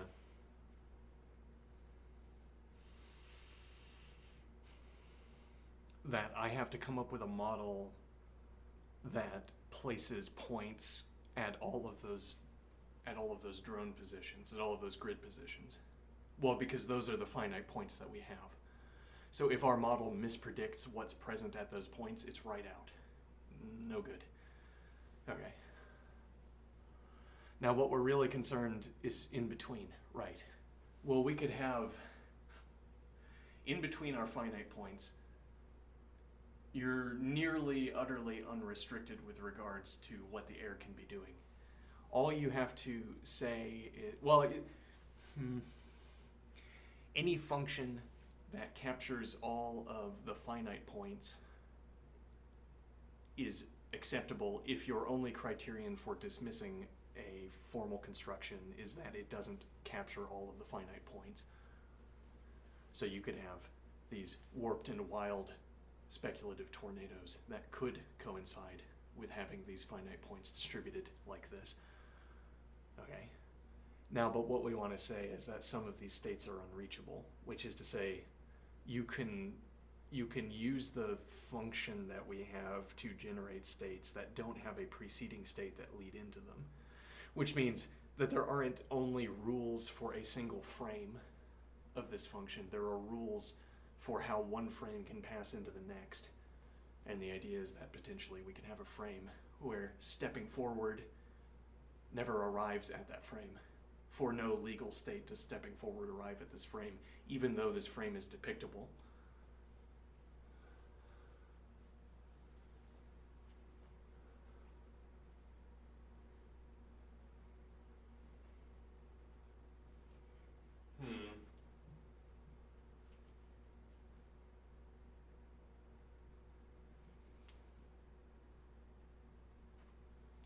Now what is the idea?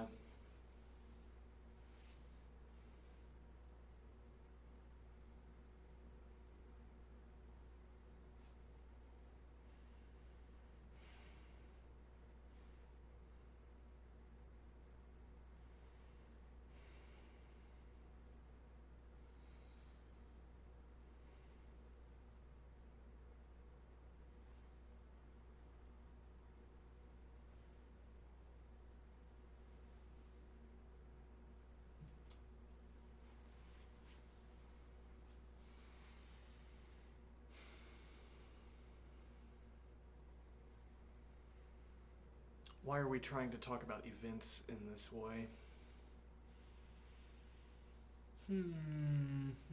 Right, so the idea of using a function to fill in the space between points. So my tornado, it needs to have detail between any of my two finite points. The idea is that I rotate angles until I hit another finite point, which might be inevitable. We might be able to construct such a case where I will inevitably hit another point when I project out into the distance. Okay, and so the idea is that I adjust my angles. I sweep the, let me think. I sweep the finite collection of points. So I'm imagining I'm choosing an angle and this is projecting a ray into the tornado, into the representation of the tornado. Okay, and this is going to hit a point, at some loop. Okay, and why do I want this idea? Now I have 2 points, and I have a length that passes between them by the shortest distance.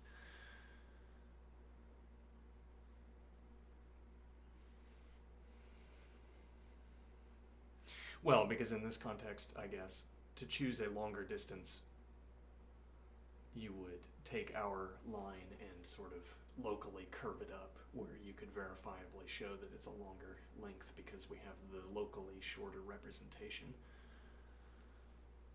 Interesting. Now what do we want to do with this idea?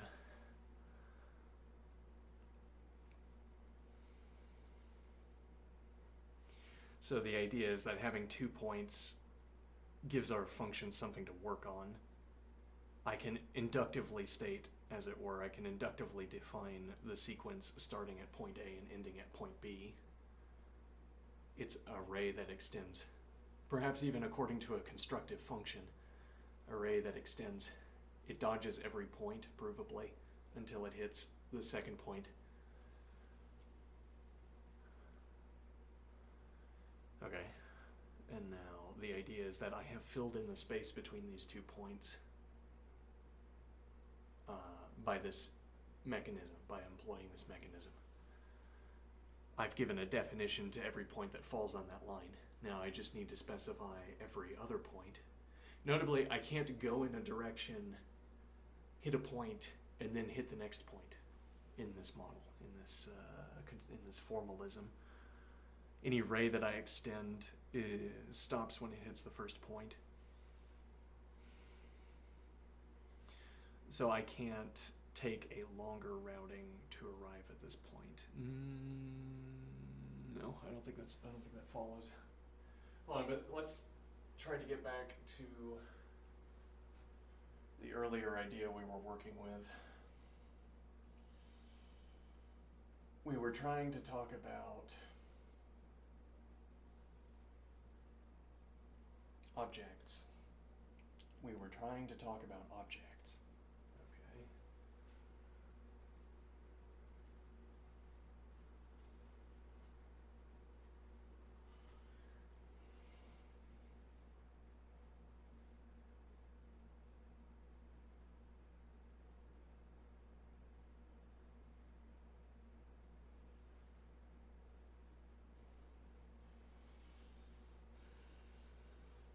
Events as objects.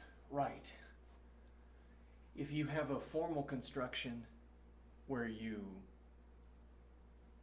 are willing to link up the formal construction with the thing depicted, you have the tornado, the thing depicted, you have the formal construction with whatever resolution or mathematical depth. And now, so long as you are willing to make that grammatical leap, it comes as no surprise when I also make that grammatical leap.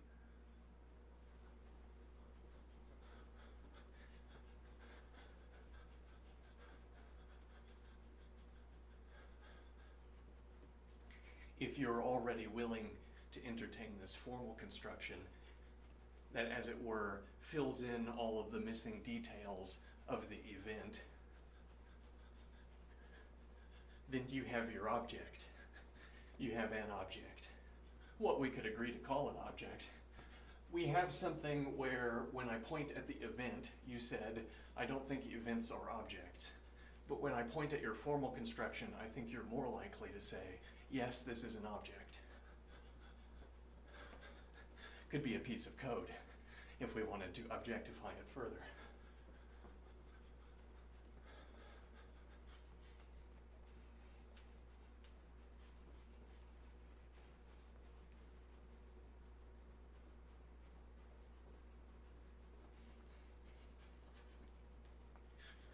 Could be a piece of code if we wanted to objectify it further. Right, and now what is the point? So, if it soothes our disagreement, if it hides our disagreement,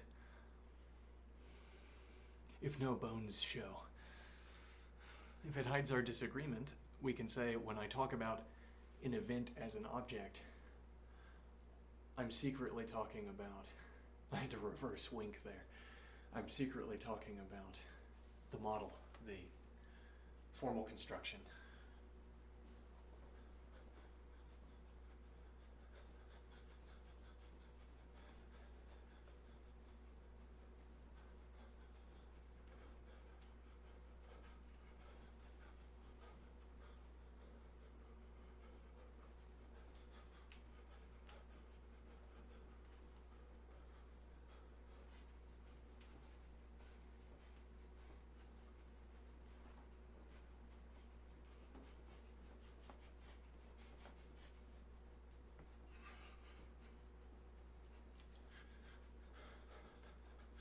Now what is the idea? Events as objects. I want to say events are objects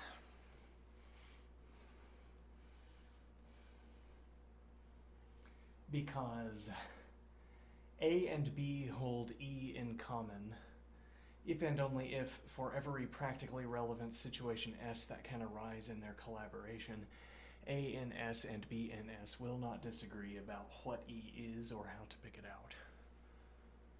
Event held in common.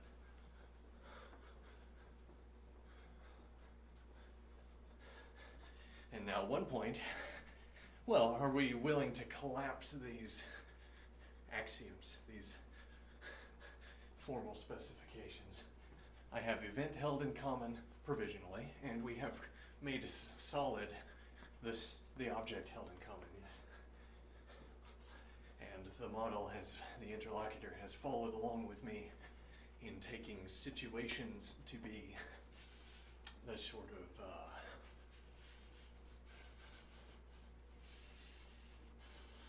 whatever we want to call this.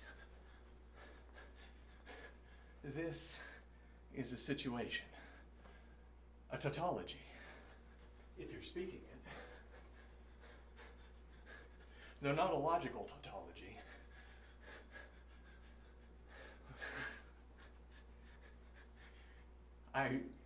This is my liar's paradox for the moment. This is a situation.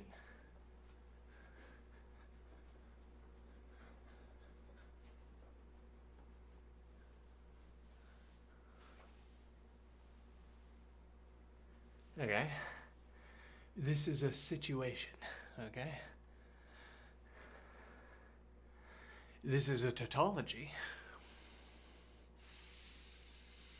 What do you mean? Well, if I am speaking... No, let me think here. The phrase is, this is a situation. That statement is a tautology. It's always true. Tautologies are always true.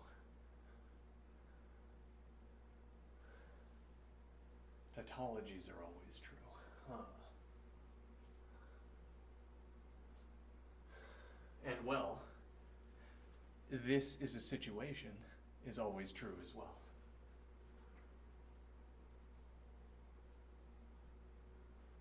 And this would be a little bit like if in set theory I could always announce this is an expression of set theory.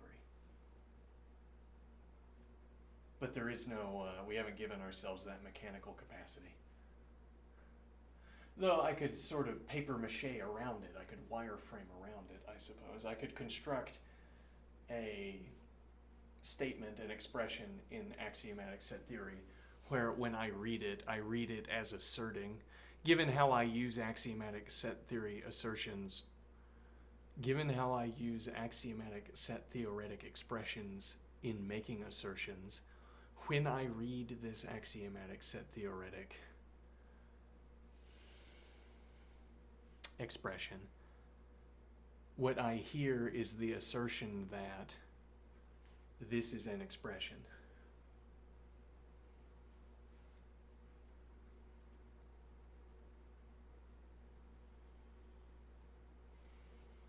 Okay.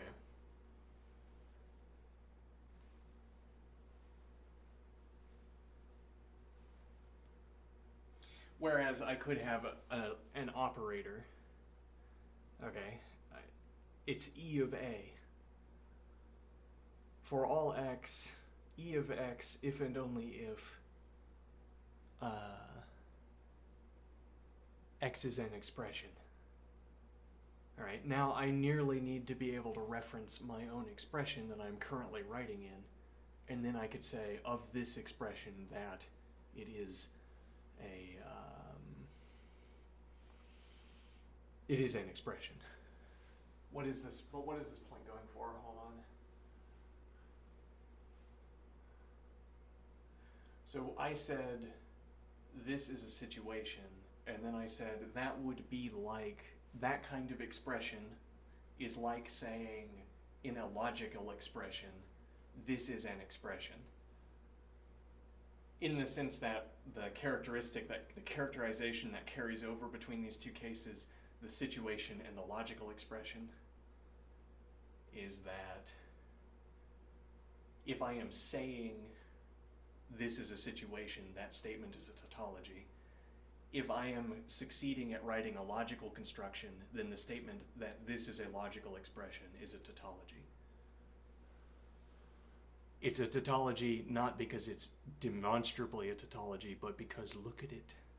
It must be true.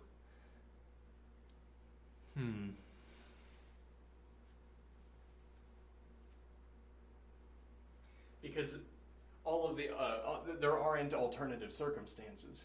For the situation case, more obviously, I say this is a situation. Now, if our interlocutor said this is a situation, it's not so clear what we should do about that. It doesn't mean the same thing as when I say it. What do I mean when I say it? Hard to say. It's everything and everywhere. The situation. Or it's everything here. Or it's whatever I am focused on here. But at any rate, it's difficult to speak about what the situation is supposed to be. But I know that the statement is true, this is a situation. Okay. And it is only in such a situation, and only in such a case, that I could be making that assertion, that I could be speaking that assertion. Because the speaking of an assertion, if that's what we want to pin ourselves to, the speaking of an assertion.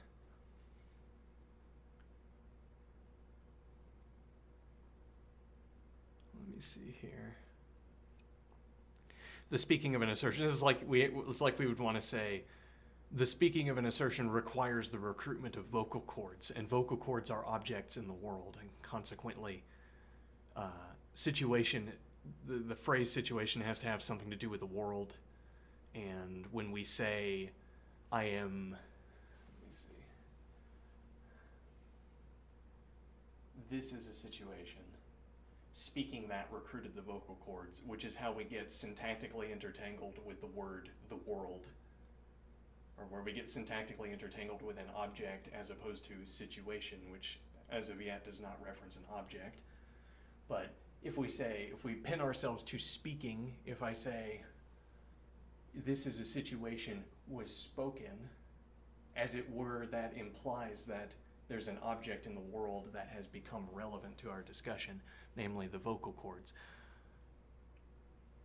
Whereas if I merely say, the assertion, this is a situation, is always true, I'm not pinning myself down to any object here I'm imagining, I'm supposing.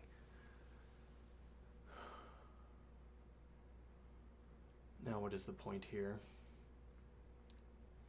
I say, this is a situation is always true because the only cases where we would take ourselves to be asserting that, in every case where we would take ourselves to be asserting that, we would also take ourselves to be in a situation. Okay, this coincidence is not a matter of text, as it were. Statements like this that are written into books are not true, as it were. The statement, "this is a situation," is true because the circumstances of its being spoken necessitate that it is true.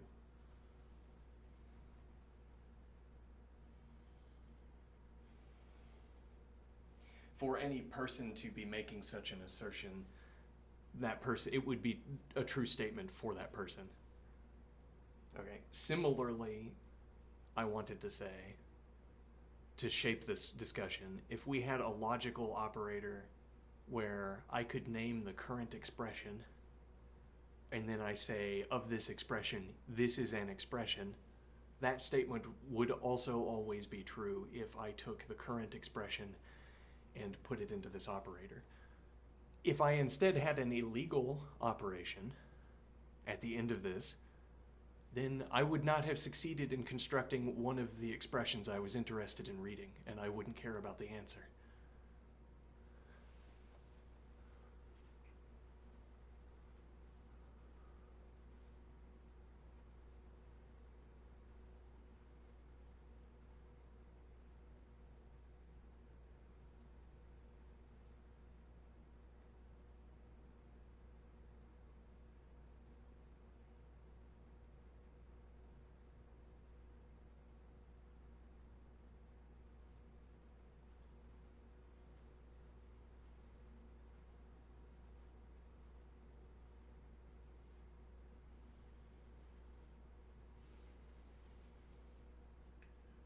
Now what is the point?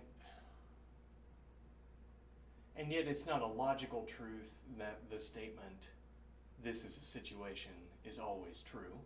Clearly, well, so I am claiming here, or just postulating here, if in a book somewhere there were written the words, "this statement is true," that statement, to the extent that I want to give that statement, that instance of a statement, a truth value, I would say, no, it's not true.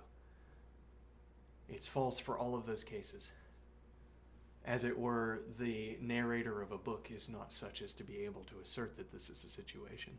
Humans out in the world, agents, sure, agents, we'll just speak broadly. Agents out and about in the world can make assertions. Ink on pages does not make assertions unless I am reading the ink on the page. Okay, so the statement is false. Well, it's not an assertion. So we can just sort of sweep out all of the edge cases. Now, so a statement, "this expression is true," the statement, "this expression is an expression," and "this is a situation," are comparable to each other from this kind of formal analytical perspective. The role that situation is serving is comparable to the role that expression is serving in the logical case. Okay, what does any of this tell me? Events as objects. Hold on, I'm going to go take a quick break here, and then we'll cover that.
That was a digression. That discussion about situation. This is a situation being a tautology, though like a synthetic tautology, whatever that means. Yes. Well, it means. Yeah, I mean, what kind of expressions are you trying to write out in set theory, in axiomatic set theory? Are you trying to say the author is writing a set theoretic expression? Why are you trying to do that with set theory? Why wouldn't you just use natural language?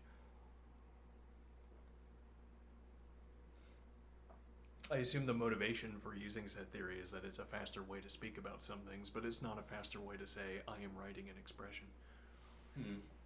Unless you just give yourself the unary operator. You just put yourself into the set theory. Oh, that's interesting. Arbitrary extensions of formal systems. What do I mean? I say, I want to extend my grammar with this logic. I want to be able to reference I. Okay. I want to be able to create sort of pseudocode for sentences. Okay. Now, so when I talk about sets, I'm giving myself a predicate relative to the sets. So I make myself an object that I can insert into my expressions.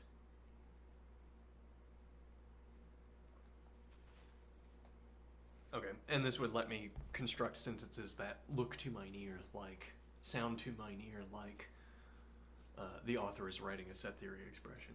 Or the author has this relation to set A and this relation to set B. And then you could give the parameters for why the agent is interested in set A and set B, which would answer all of the questions you could have about your scoping. I say, there exists an X. I say, the agent is interested in an X that meets these characterizations. Is it in the set? That depends on what properties the set has accrued since it was created. Are there any filters on this set? Is there any residue of the set having been added to or removed from? And then I store predicates, it's interesting, there's no discussion, there's no formalism for, as of page 60, but there's no formalism for talking about moving elements between sets, which seems to miss the point of boxes. I mean, set theory is about boxes, but we don't ever talk about putting things in boxes or taking them out. They're already members. Well, you could say union and intersection are like putting elements in a box. And actually, I mean, if you could treat putting elements into boxes as a purely subtractive process if you have if you have the universal set where you say intersection. Okay, I say the set I want to produce is the intersection between the universe set and the set I want to produce. Mm-hmm. And now you have constructed the set you wanted to produce. Whereas we don't have a formalism for like automating the taking of elements out of some sets and putting them into other sets. Why wouldn't we have that? Isn't that what we want to do with boxes? Don't we want rule-bound, actual boxes? If we're going to use a box as an analogy for a set, it's a poor analogy if we don't give ourselves the ability to put things into and take things out of boxes. We should use some other analogy than boxes if we're not going to make a practice of putting things into the boxes and taking them out. It's a bad analogy. I guess I would say sets are more like filters.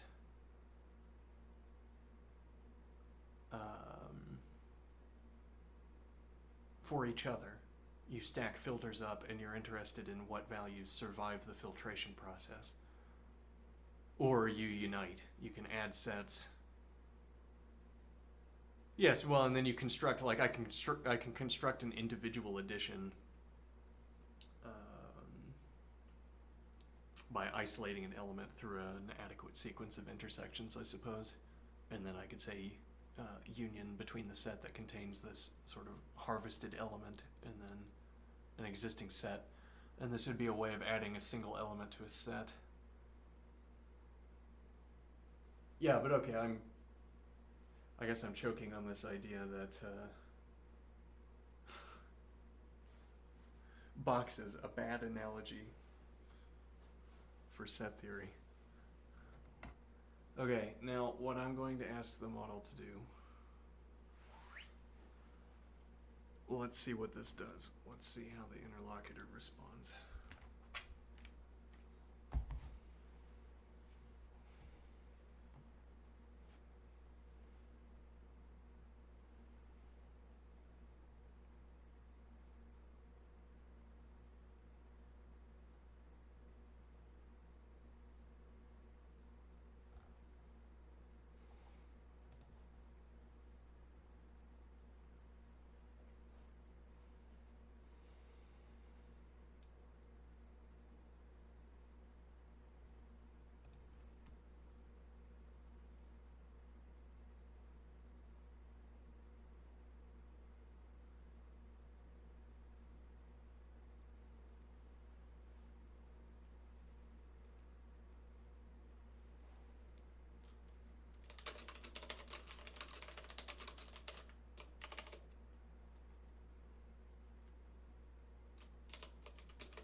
This point,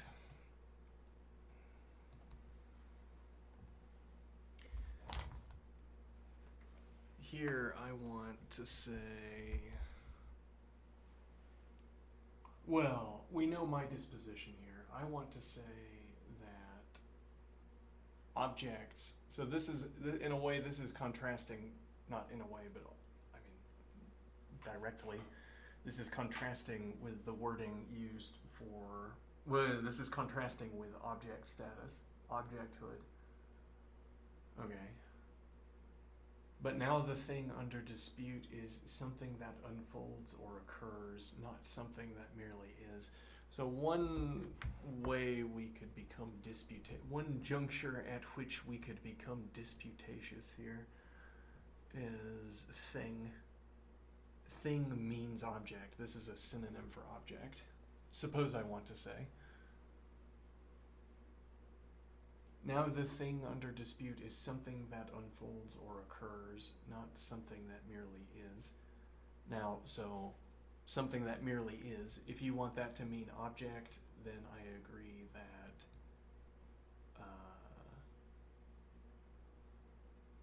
the thing under dispute is at least ising. Merely ising. This would be addition, and in addition merely to ising, the thing under dispute is something that unfolds or occurs. Okay. I'm dropping some grammar here, but I want to, so my disposition here would be to go in the other direction and say objects also unfold and occur. Most obviously when we imbue objects with events, they unfold and occur, as if I trigger a Rube Goldberg machine, or much to say the same thing, any piece of technology.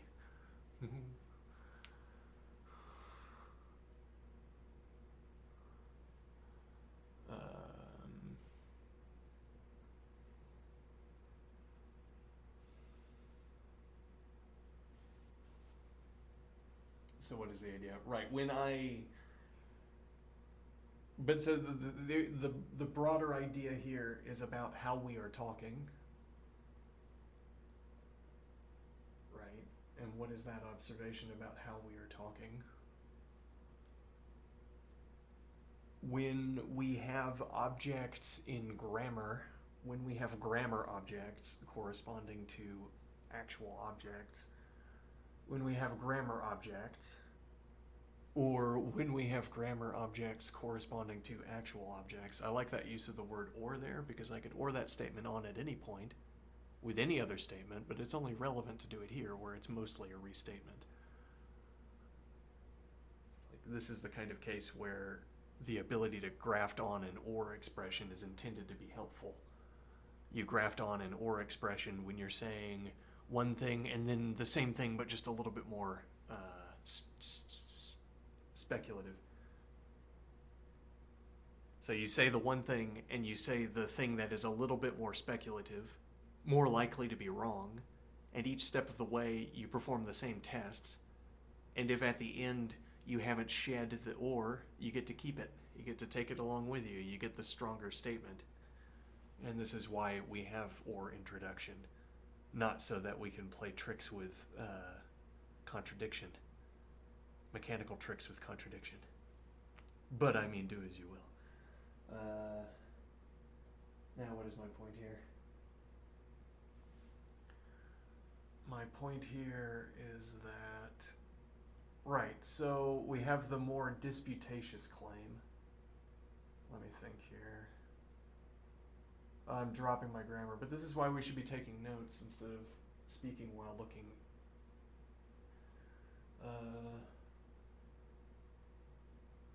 Here, eventhood names the stability of agreement property, but now the thing under dispute is something that unfolds or occurs, not something that merely is.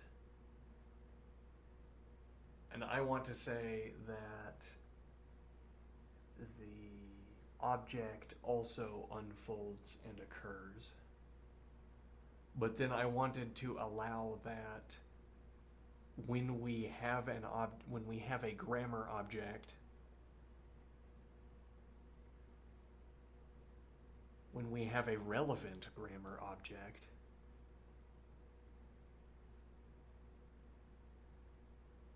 for object, when we have, no, in the way I'm speaking, when we have a relevant grammar object, it's taken for granted mechanically that grammar object corresponds to an actual object. Okay, when I have a grammar object, when I am building sentences that incorporate grammar objects, when I furthermore want to talk about their unfolding, I talk about events in the unfolding of an object. But I think more critically, when I have a grammar object, when I want to talk about unfolding, is when I am in those situations where an event is unfolding in the object. What do I mean? I'm trying to make a formal roundabout way of saying I don't construct sentences, nor do I become interested in situations that involve staring at rocks, e.g. when I am motivated to talk about a rock, when I am motivated to pick a rock out of the environment and talk about it, is when it has recently been involved in an event. If I am, for instance, at a beach and someone hurls a rock, right, and now I point out in the distance, hurls a rock into the lake, like skipping a rock. Yeah, skips the rock into the lake, or skips it at my feet. It skips across 1,000 rocks on the way, and I say, there's a rock. Now, which rock am I talking about? Am I talking about the one that just bounced across the beach and landed at my feet? Or am I talking about the thousands of others that I have not directly referenced up to this point?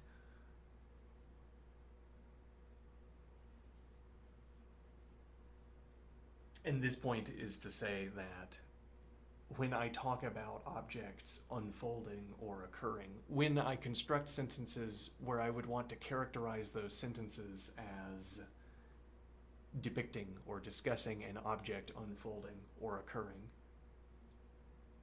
in those sentences I do that work of talking about the object. I do the work of talking about the unfolding of an object using the grammar of event. I say, someone threw the rock, and that is a description of an event. It's not, that is the description of the event. Okay, hold on, let me...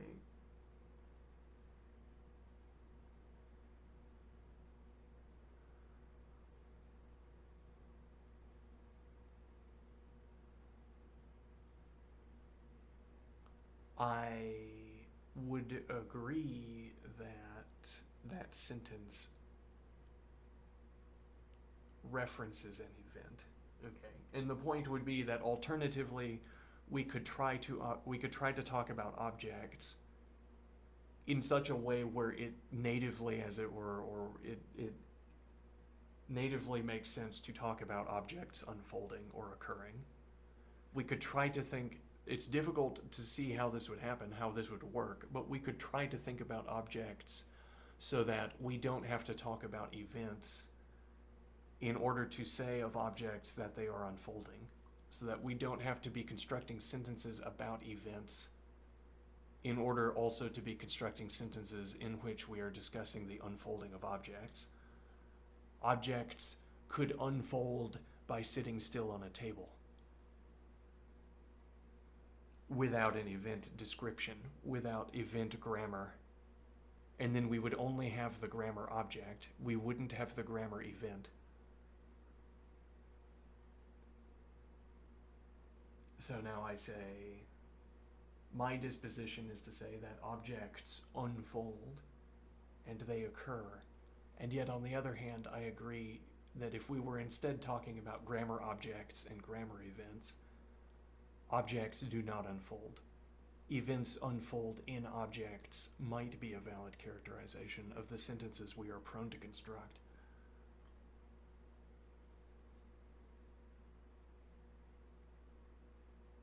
Or if I want to construct a more detailed description of the event than providing its name, I have recourse to grammar objects. If I want to, now I don't know what word to use there for grammar event. Event or grammar event.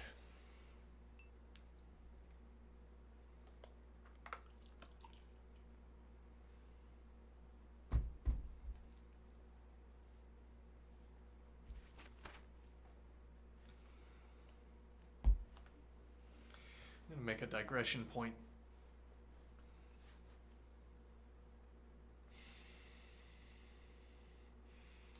we could have a digressions tab. And just see, what do you think of this? Hey, what do you think of this? Oh wait, hold on, I need to look into something though. Hold on. I might have to be concerned about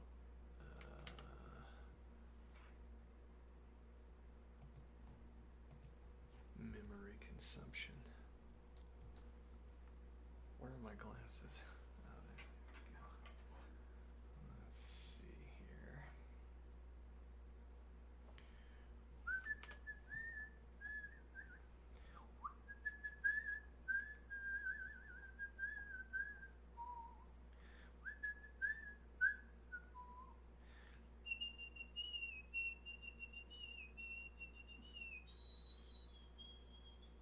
Oh, this is not how you discern the answer to that question. One moment. Ooh, that's not how you do it either. I'm sure I would get. Chat, if in a slightly different world, if I press that button, is that just gonna auto-delete, or is that gonna ask me, are you sure you wanna do that? Are you sure? We might wanna find out just to know whether I, in a slightly different world, did that. Let me see here. Well, and the world could be slightly different by making it a no question deletion. Yeah. Actually, I'm not sure how to check this setting. Hold on.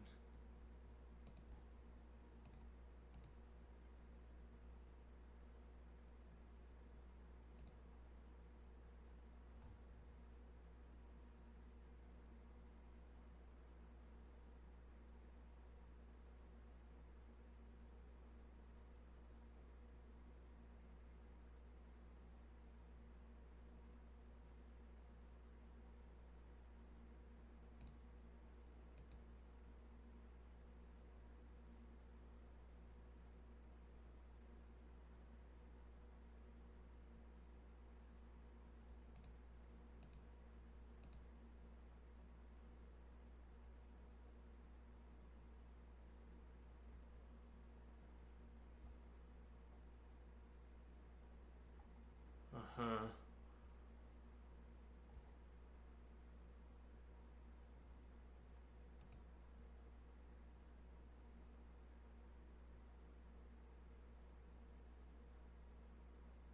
Eh.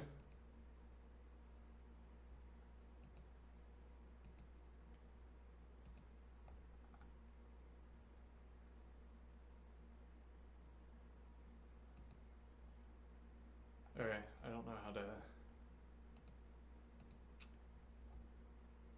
check what I'm trying to check, so I will ignore it for now. Okay, so hold on, what was I? Right, so we could have another conversation, a digression. What digression did I want to have there? Let me think here.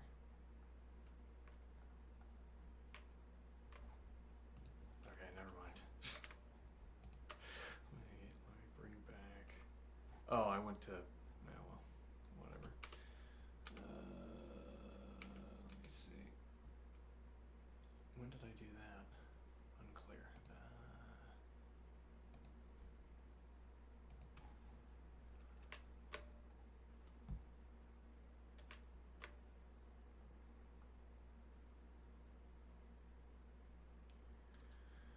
All right, well, let's try to get back to the idea I was actually having then. So we're saying, right, we're trying to make a point about the kinds of sentences we're prone to construct. Right, well, and that was a relevant case here, I think. Kind of paradigmatic example. We're on a beach, it's a stony beach with lots of smooth, flat stones. Oh, look at all the smooth, flat stones there are, how convenient. Okay, and now you pick one up, one of the smooth, flat stones out of the many thousands of them. Okay, and you toss it at the beach, down the beach, and it lands at my feet. I say, look at that stone that you just threw at me. Now, which of the stones am I referencing?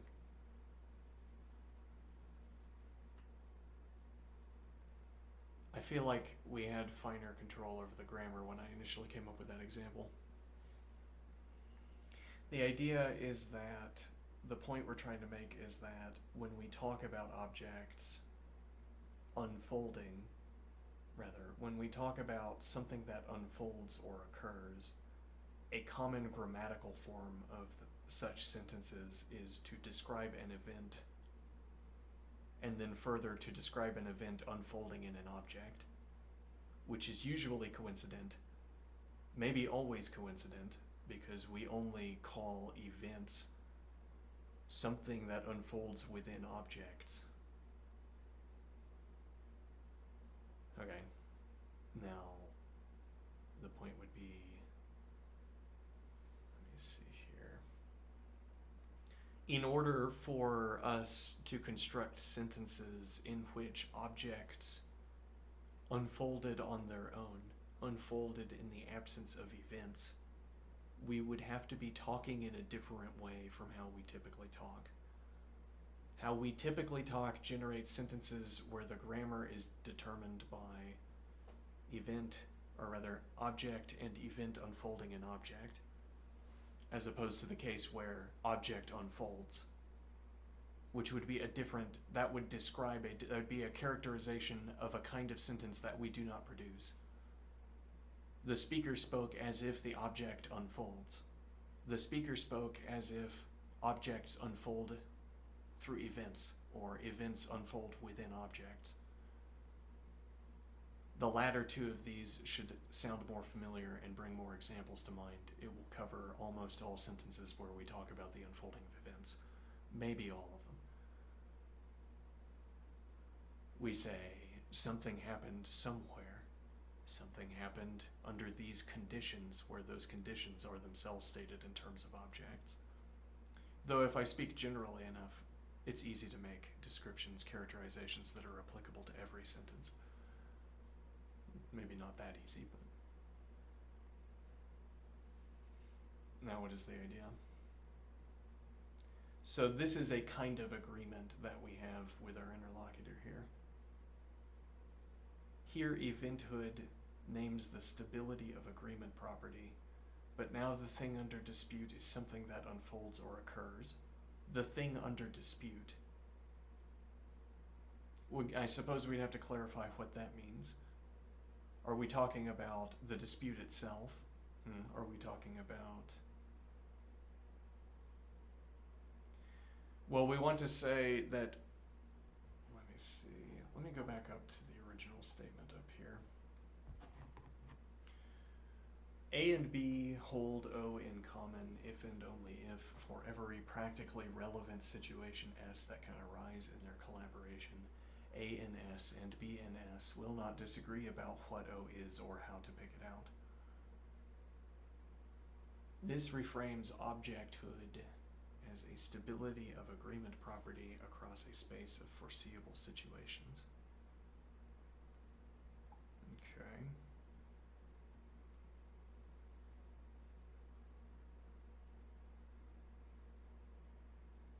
Now, a quick point that I'd make here.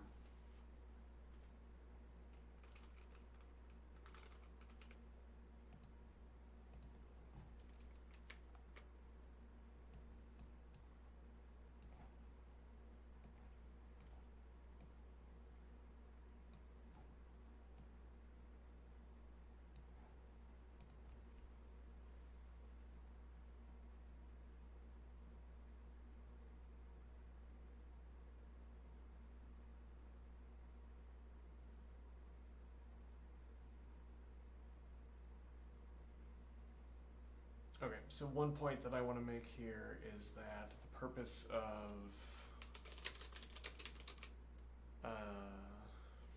my intent in asking for this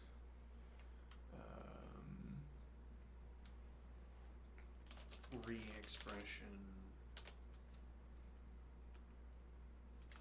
was highlighting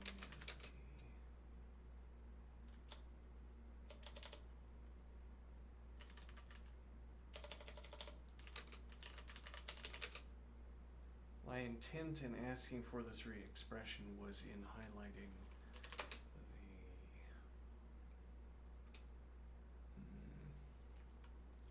the template interchangeability.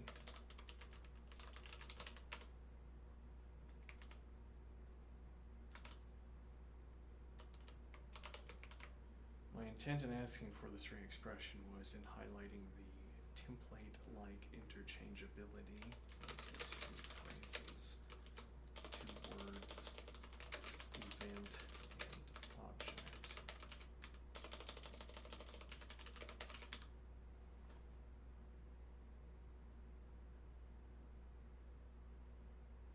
The point is that you don't have to change anything about, well, the intent.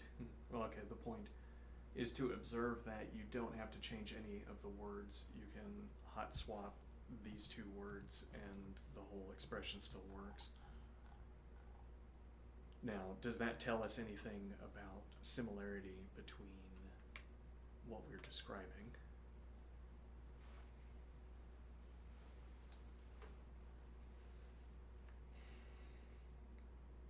If I had two hammers in a workshop, in a communal workshop, we have several hammers on the wall, okay?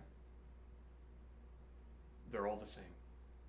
Well, they're not, but practically they're the same, okay? Now, I construct a sentence that says, I hammered the nail with hammer 1. Or I construct a sentence that says, I hammered the nail with hammer 2. Okay. Now, do the events unfold in any different way? No. Why not? Because there are no descriptions that I could supply for hammer 1 that differ from the descriptions I would supply for hammer 2. Or more focused, there are no differences in descriptions that I would apply between hammer 1 and hammer 2 that would change the outcome of using the hammer as a tool in the act of hammering a nail.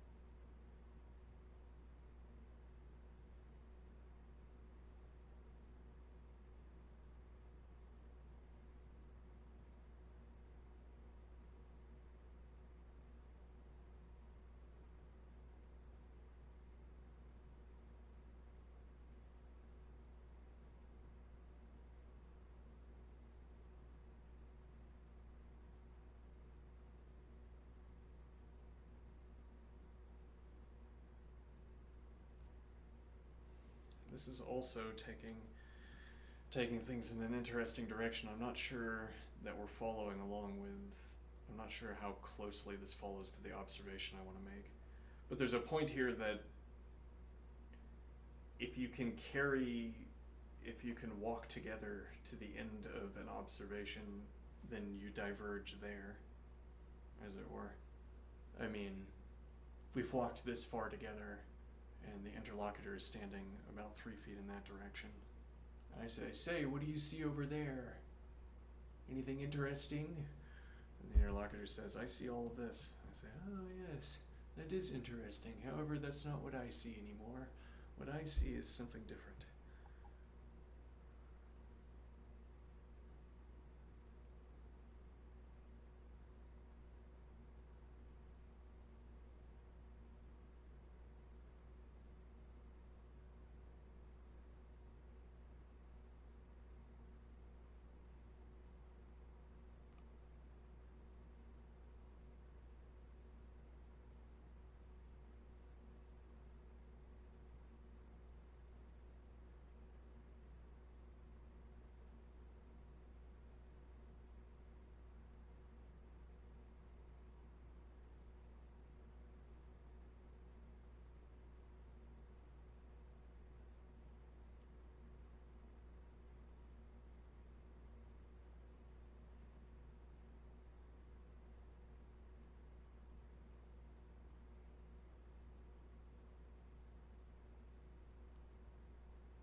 Let's read this before I remark.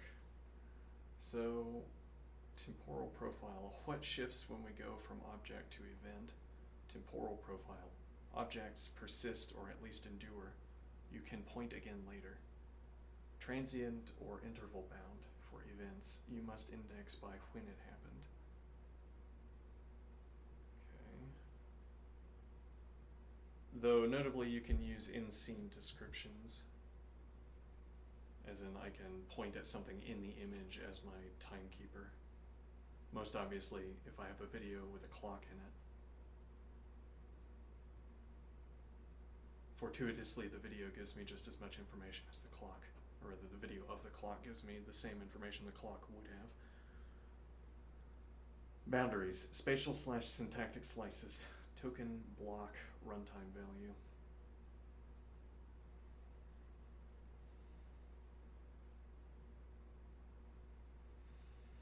Yeah, this is where I would point out that, well, yeah, our boundaries are the habits that we have, or our boundaries. I would prefer to. I think I would prefer to express boundaries in terms of the habits that develop around them. But then again, the only way that we have of referencing our habits,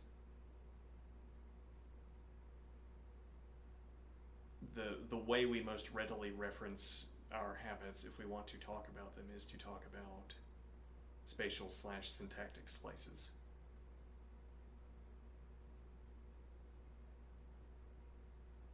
To use the recently coined terminology.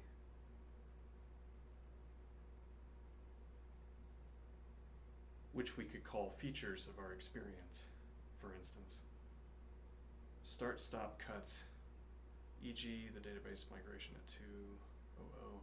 These cuts themselves can be disputed.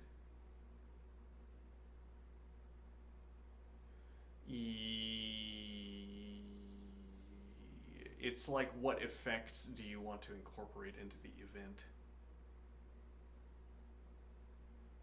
And then you could talk about that also in a, you could ask that question almost formally. What objects what descriptions do I want to incorporate into an event? So if I say, it's like if I trace a word through a database of newspapers, for instance, I could track an event through a database of newspapers, as it were, where people reference a tornado that passed through a town. I could catalog all of the references to that tornado. Okay, and now someone says, a year later in the newspaper, someone says the crops aren't growing so well this year. And I tag that. I say, this person is talking about the tornado.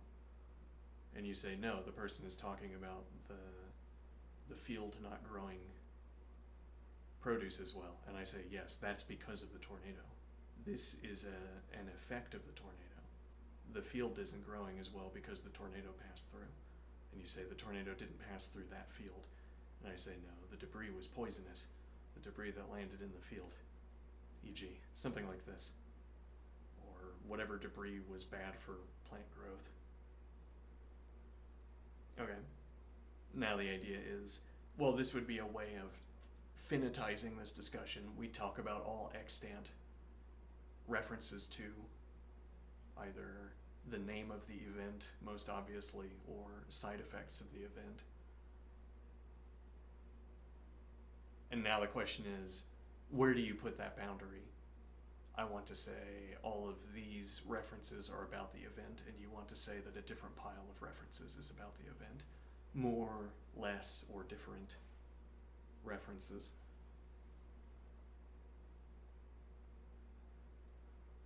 Fewer, more, fewer, or different. Typical sources of disagreement. Which glyphs, block, or identity counts as the same?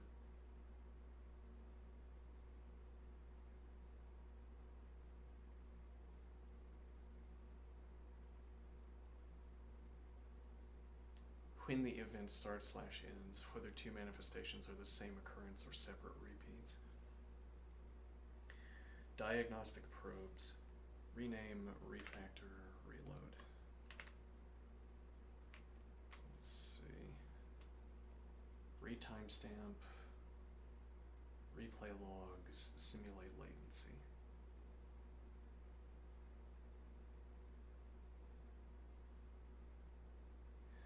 And so these diagnostic probes are ways of triggering an event,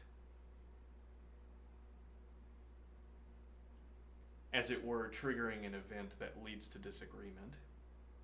We want to ask a question, e.g., it's getting a little bit wobbly, but we want to ask a question about the code that will lead to a disagreement between the two coders. And these are actions we can undertake that would lead to that disagreement. We could rename variables, we could refactor the code, we could run, I'm not sure what reload would mean in this context. And then we have retimestamp, replay logs, and simulate latency.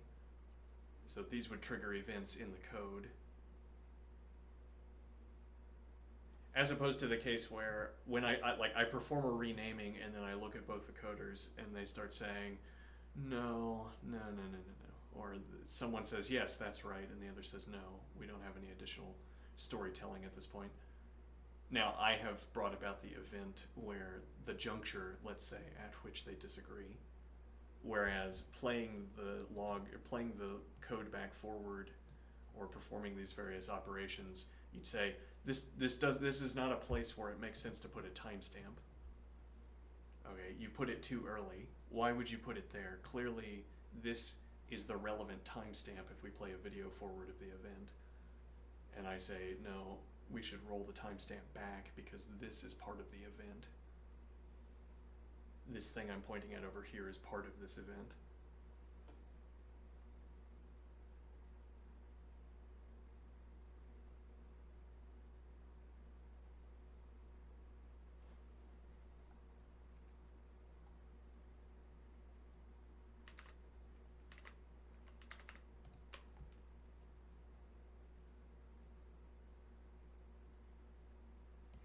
My intent in asking for this re-expression was in highlighting the template-like interchangeability of the two words event and object.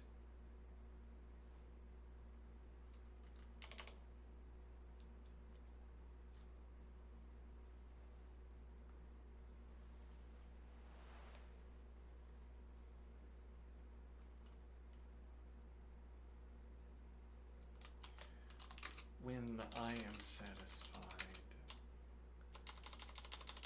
I have a prediction. When I am satisfied with when I am satisfied with how we speak about objects, when I am satisfied with our shared mode of speech about objects,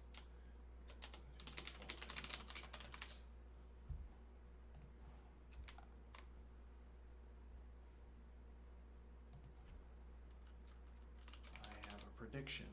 When I am satisfied with how we speak about objects, when I am satisfied with our shared mode of speech involving objects,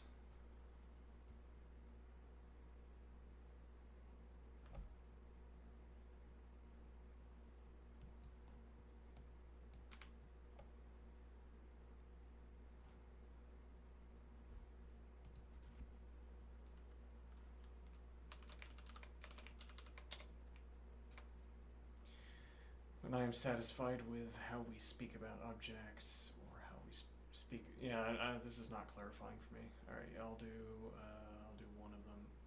When I am satisfied with how we speak about objects,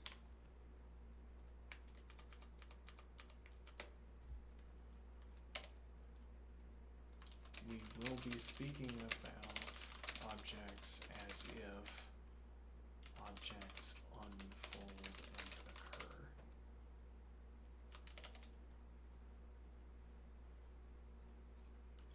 So in particular, I predict I will look back and say,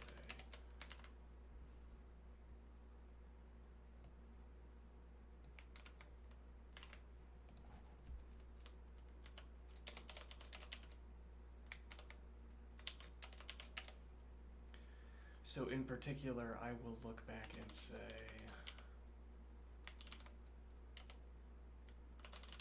this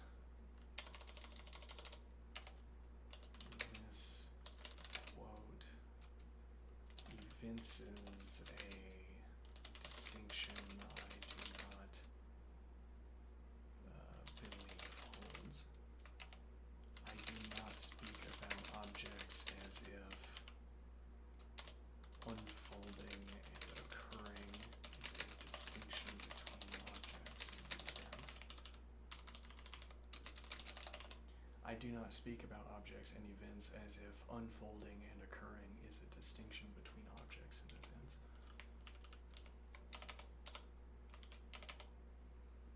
I make this prediction on this basis.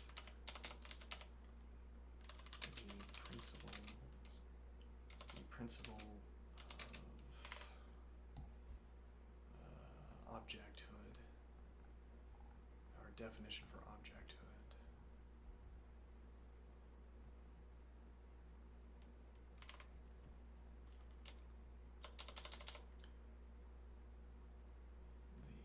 the definition of objecthood sounds good in my ears. Verbatim replace.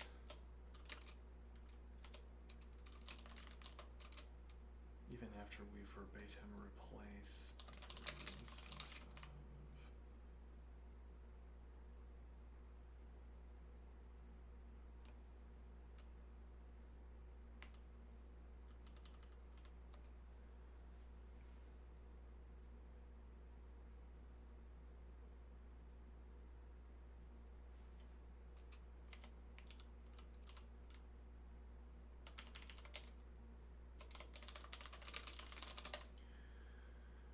the definition of objecthood sounds good in my ears, even after the verbatim replacement of every instance of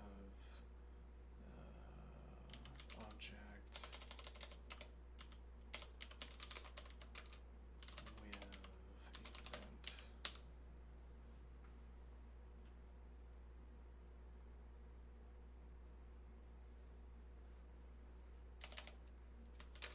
I think that if I merge these two events, rather, if I merge these two definitions, we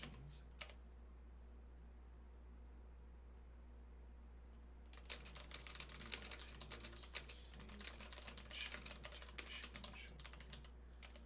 We will not run into any grammatical irregularities.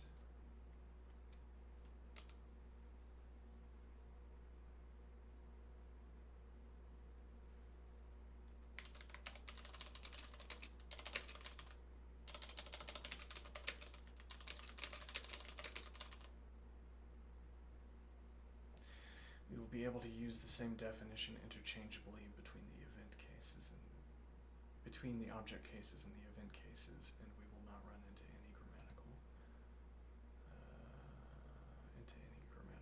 irregularities. Okay.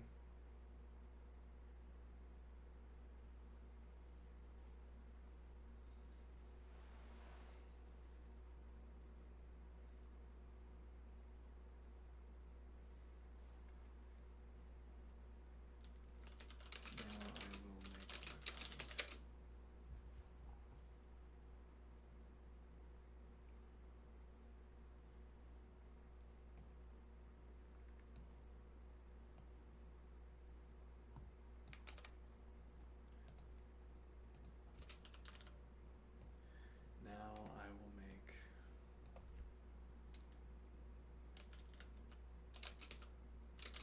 comment. Now I will make examine what my purpose was.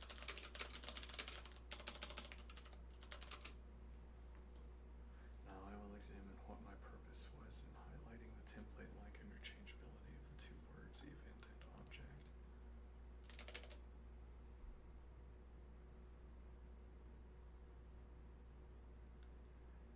But this isn't so much my. Let me think here.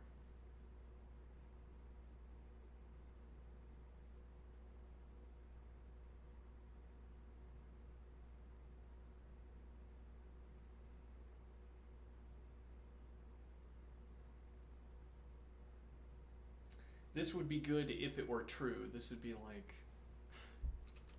brilliant move if not for that tactical mistake embedded in it. What do I mean? Well, I guess this is copied and replaced from up here. Now I could change my point so that it does fit.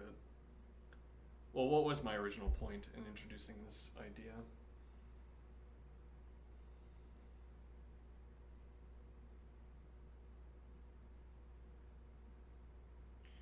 I will examine what my purpose was in highlighting the template-like interchangeability of the two words event and object. I will put that off to the side.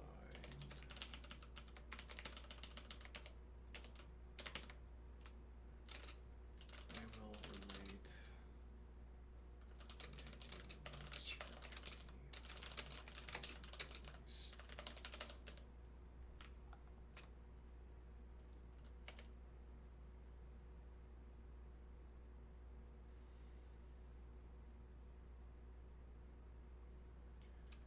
When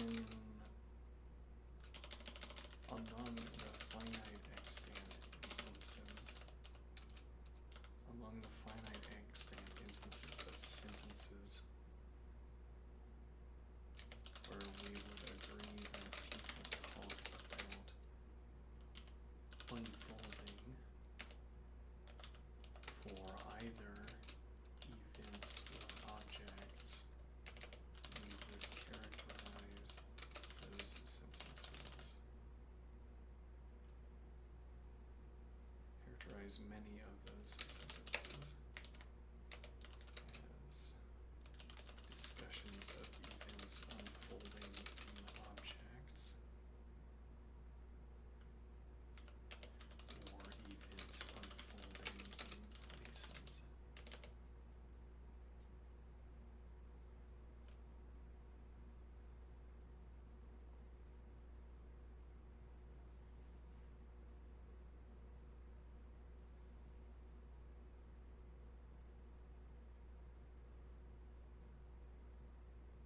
I mean, that's an empirical question in a way. I mean, we could ask the oracle if it's true.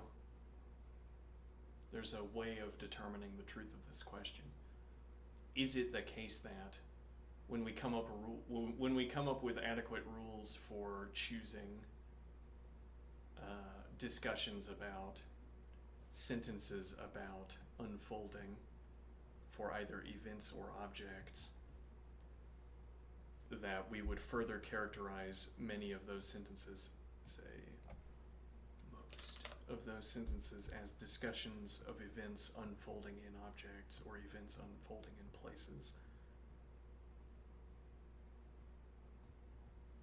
Maybe this is not where we want to take the discussion, though.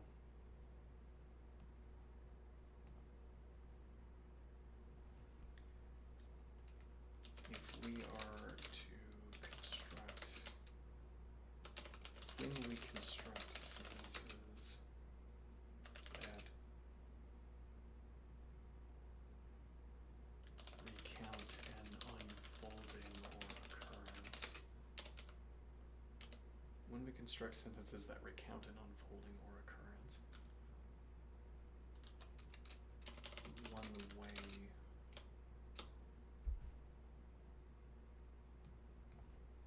one way we construct sentences that recount an unfolding or occurrence.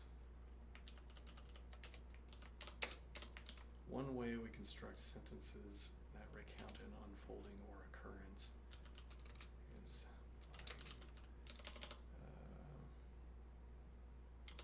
through use of grammar objects and grammar events. How formal do you want to get? Here's through, let's see, one way we construct sentences that recount an unfolding or occurrence.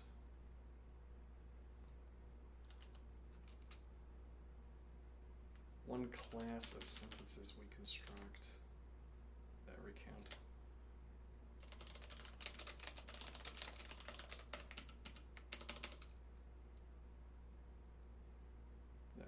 an unfolding or occurrence.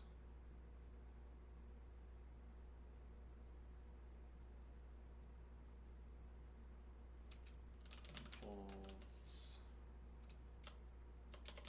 what do I think here?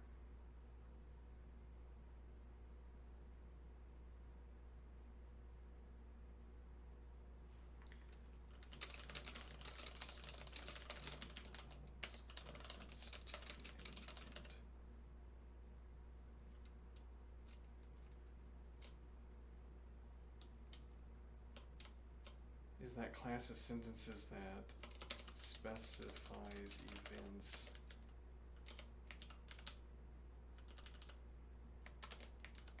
as changes in objects.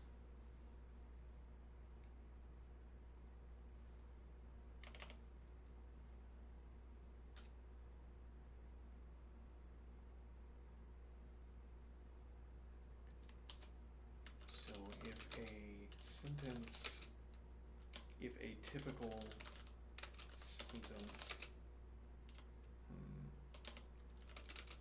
if a sentence about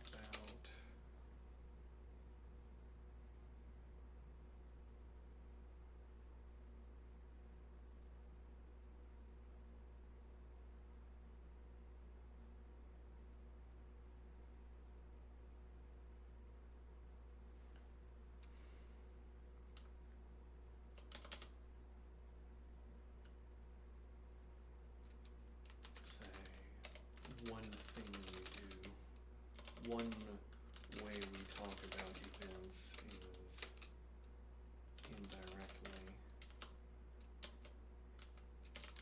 One way we talk about events is indirect. We would say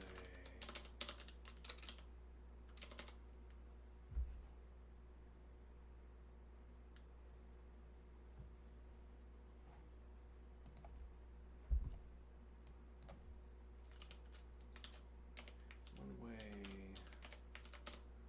we talk about the events is indirect. We would say the event such as it was the accumulation of changes to the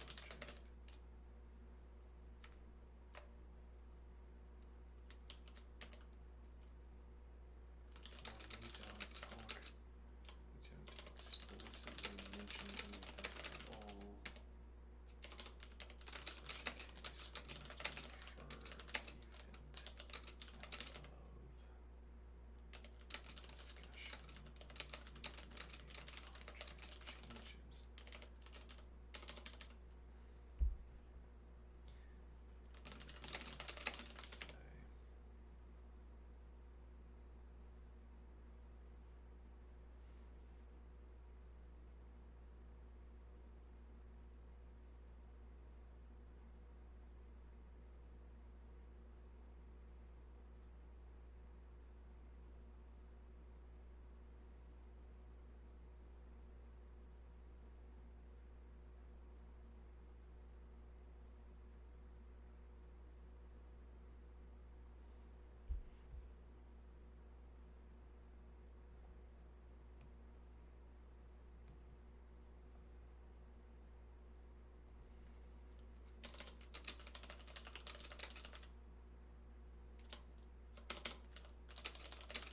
take another break. I'll be right back.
Okay, back.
When your ear detects no grammatical grind after that swap, you suspect the being versus unfolding contrast isn't doing real work.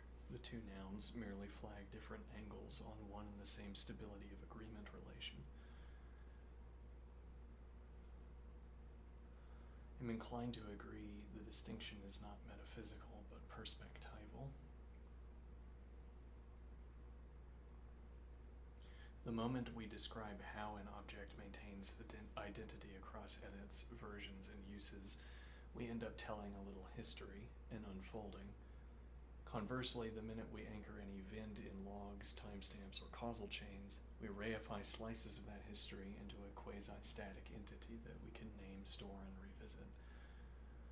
So yes, swapping object with event leaves the rule of thumb untouched because grammatically both words are placeholders for that about which agreement must hold in our present inquiry.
It's useful to note here we don't have to account for sentences about objects for which we don't have to account for sentences about objects that are never incorporated into sentences. That, I think that shears across grammatical distinctions, which I don't like. Well, it's hard to maintain this. We're trying to establish this kind of stratification of language where there's always a good answer to the question of how I should structure my sentence. And if I don't follow the rule in structuring my sentence, I've misspoken by intermixing my layers of discussion. And it's hard to keep the layers separate. Difficult. Now what is the idea?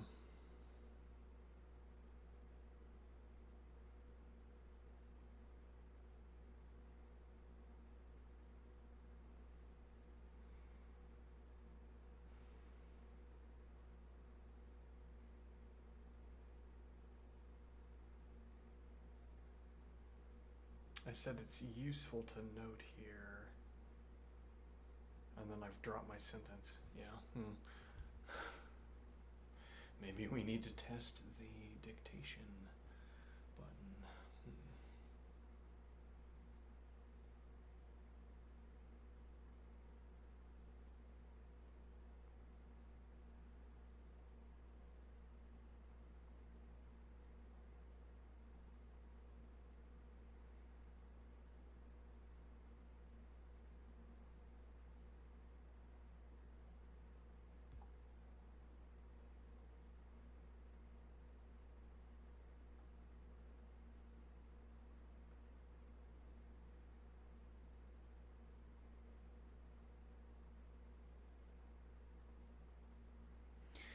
It's interesting that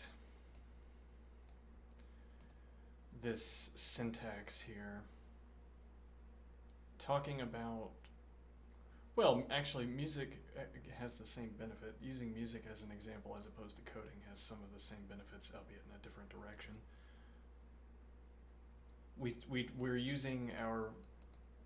We're starting to use our formal language. We're starting to talk about our formal language and how it works. And at the same time, the object that we're talking about is a formal structure. And there's interesting crosstalk between those two different levels where sometimes I wonder, could I replace this syntax that is about coding with syntax that is about, well, with generalized syntax? Could I generalize these words? Is there a way, merely find and replace, verbatim replacement, could I replace these words with other descriptions and take a different image, take a different container image? This is what triggered this thought. Container image is a code word, as in it's a word from coding. I don't know what it means because I'm not good enough of a coder yet, or I'm not experienced enough of a coder yet anyway. Don't have enough context, but I know that this is a coder word. I suspect it's a coder word anyway. Another point is that, well, nevertheless, it sounds good as a word for our discussion, a container image. I don't know what it would mean, but it sounds like it could mean something. Like if I'm confident that if I sat and thought hard enough, there's something where there's a meaning I could give to this word that fits in our context. A container image. I would just have to sit in my thinking chair long enough, and I would come up with some mode of I could turn this into a technical term that we could use. It strikes me that it wouldn't grate my ears when I succeeded at turning this into a technical term. Container image. Objects are container images. I start my thinking. Objects are container images. Okay. And then at some point, hopefully, we'd be able to use these words directly. I'd build up my analogy. Well, I wouldn't treat it as an analogy, as if organically I would choose the word container image, and then organically I would choose the words build, tag, push, pull. And then we'd say, oh, what a strange coincidence that we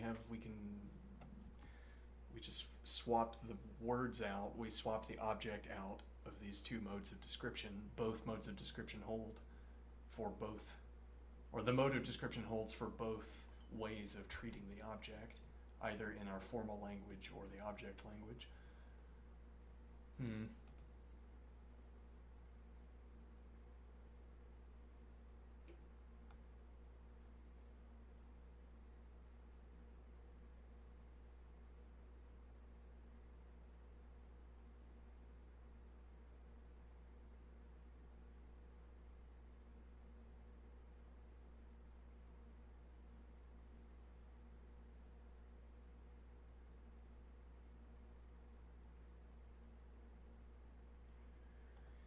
So this didn't get to the idea of, let me think, what did I have in mind for this discussion before the exercise segment got hold of me, speaking of which?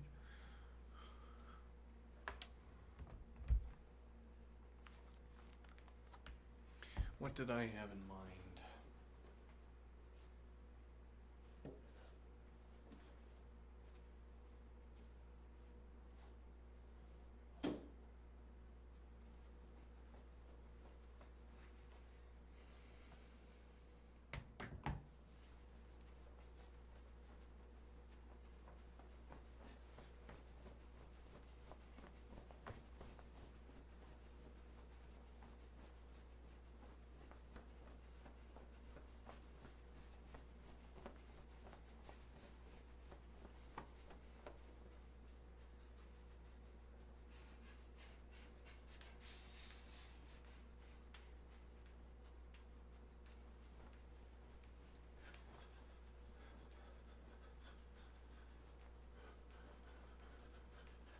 This stratification of discussion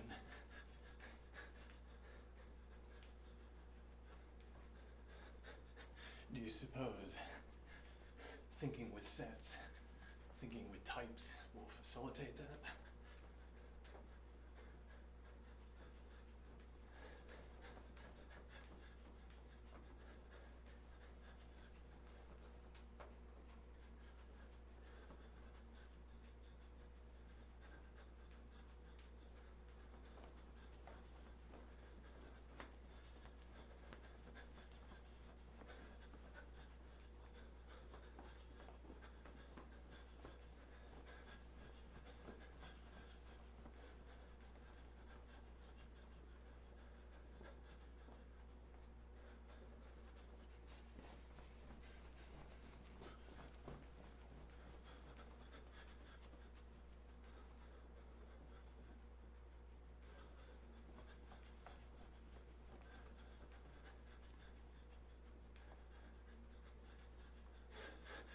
I feel like we're drifting a little bit away from the bracing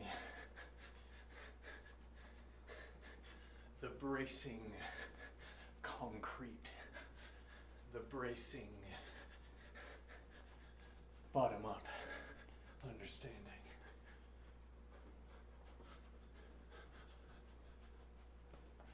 What do I mean? This idea about the convergence of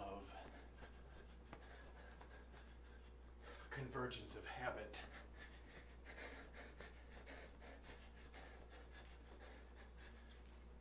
Well, we turned to convergence of habit into objects, then we turned objects into events, and then we talked about how sentences are constructed, where we would tag those sentences as being about objects or events. And well, we're getting further and further away from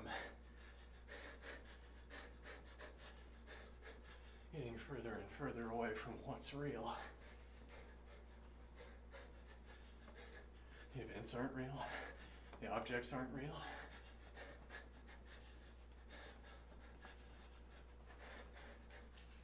Are the impressions real, or is the way I focus on the impressions real?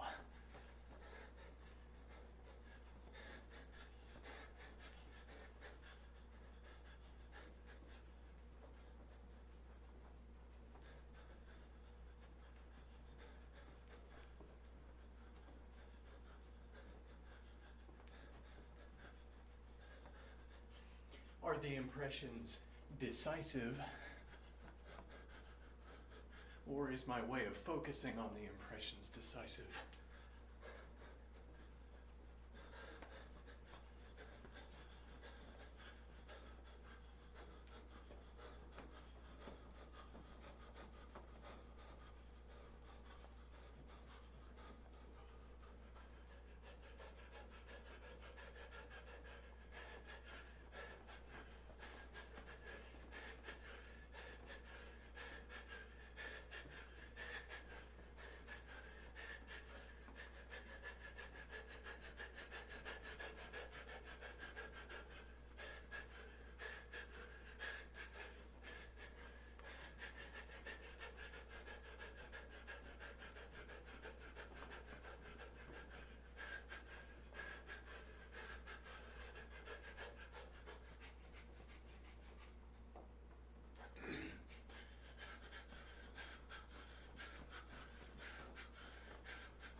We are ourselves exemplifying the trap for philosophers.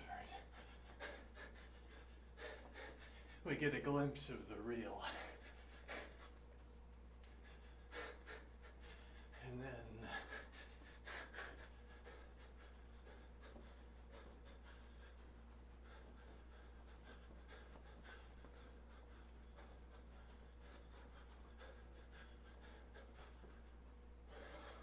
and what is the real in this context? It's what made us realize that rules weren't adequate for talking about the world. Or what made us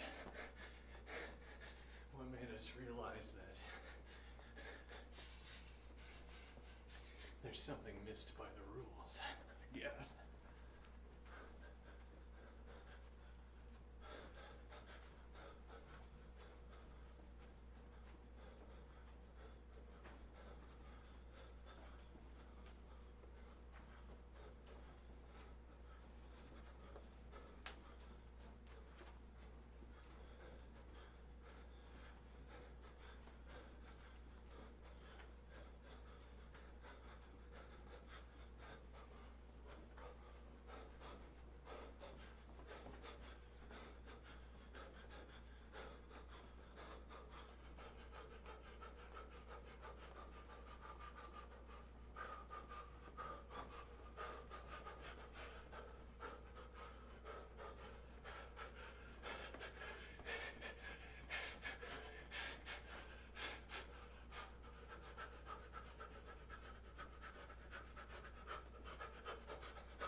Here's an idea.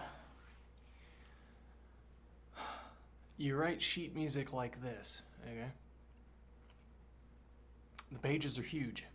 They have to be, because on the lines, for each line, you have an easier line. Or maybe only at the difficult measures, you have an easier measure. Which, in a way, isn't that already the case? Oh yes, well, doubling up where you halve a section on left of stand, right of stand, there's a mismatch, you might say, in the ordering established here, where player on second side is the worst of the two players, sort of metrically speaking. The worst of the two players at a stand is on the right-hand side, and that player plays the lower line, and the lower line is typically easier. Typically easier, huh? Okay, however, that also means that if you go to the back of the section, the person on the left is playing the harder part, even though the person on the left is substantially worse than the person who's in second chair.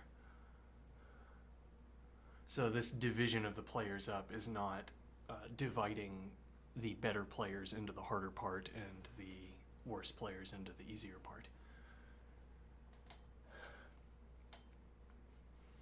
Well, and what if everyone decided they wanted to do the easy part? Then you would hear the song with only the easy part being played. And it would work fine.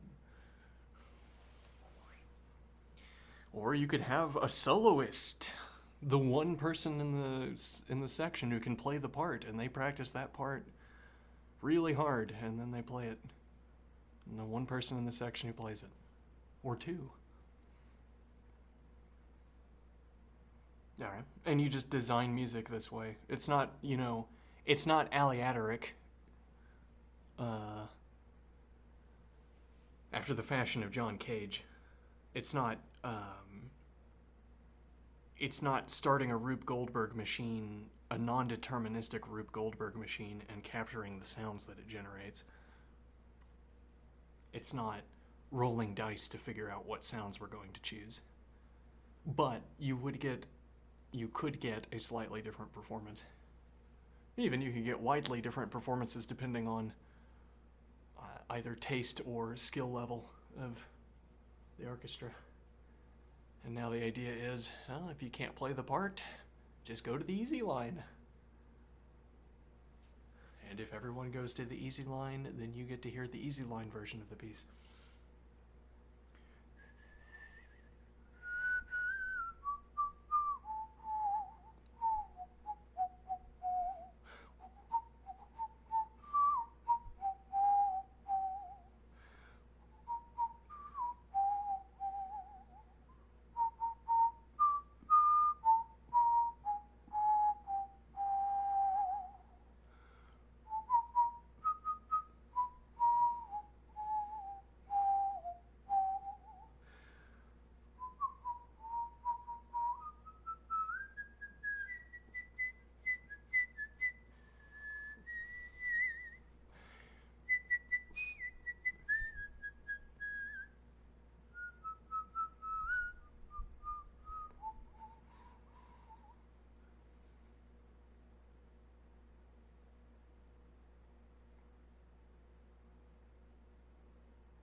Actually, we could inquire, without moving on,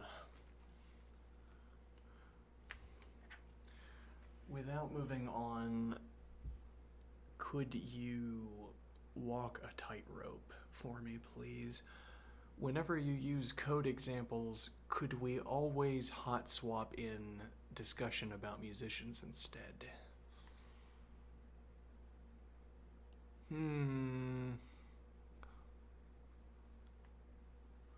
Well, and if all I said was, the people were people, then yes. Yes, you could hot swap all instances of the musicians were musicians. Ah, yes. musicians being musicians, and then coders being coders, Yes, then you can hot swap all you want.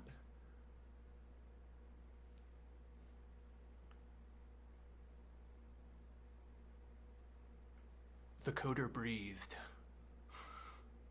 The musician breathed.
I feel like this loosens some grasp.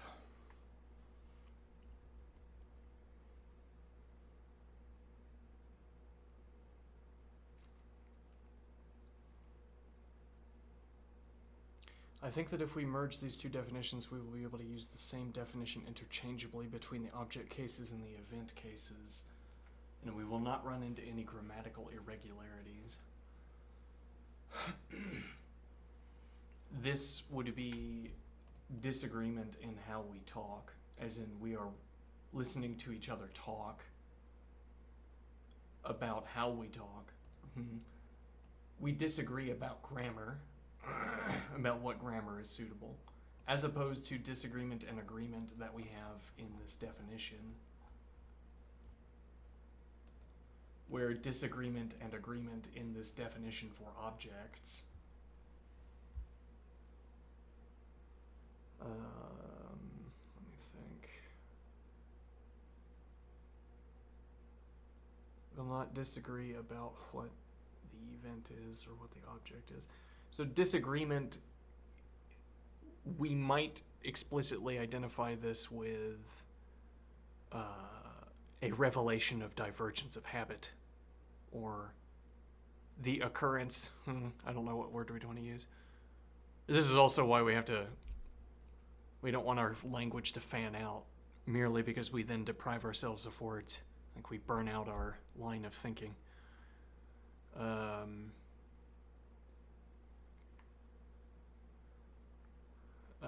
me see here. So disagreement could correspond to we are in a state of disagreement when we find out that our habits have not converged, when it is brought to our attention that there is a divergence between our habits.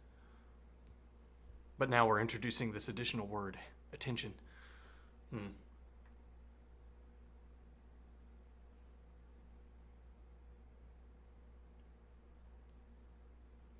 think here.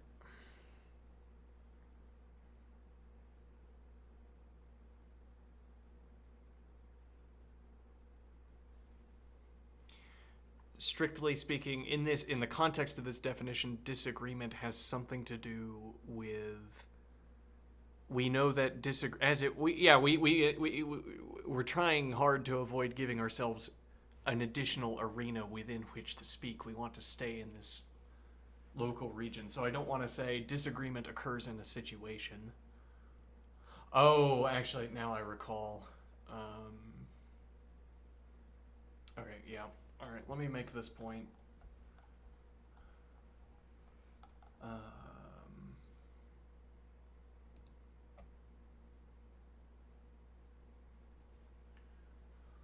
So the extension of this in a different direction, so we're extending our definition of object to hold events. There's a different way to extend this definition of event/object. And that is to say that we hold this object held in common status with our own expectations, with ourselves. As if there's a way we expect the world to unfold, and well, this is where we introduce the word expectation, I guess. Expectation and surprise.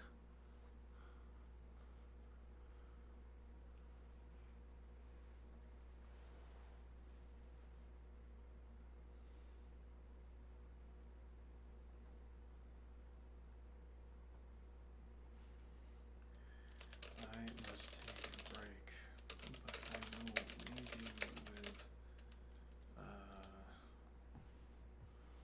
well, I'll bow and exit the door, and then I will immediately, from your perspective, re-enter the door and say, all right, let's continue the discussion.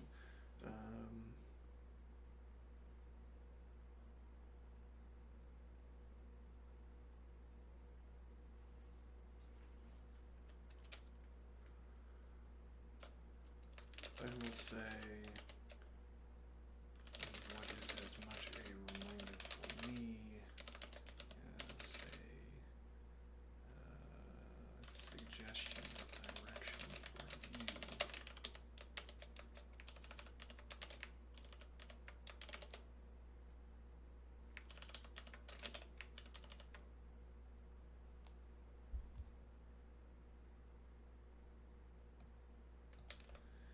I will say as a reminder for me and as a suggestion of direction for you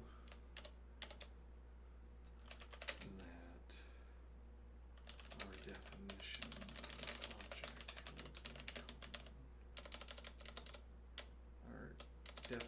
held in commonness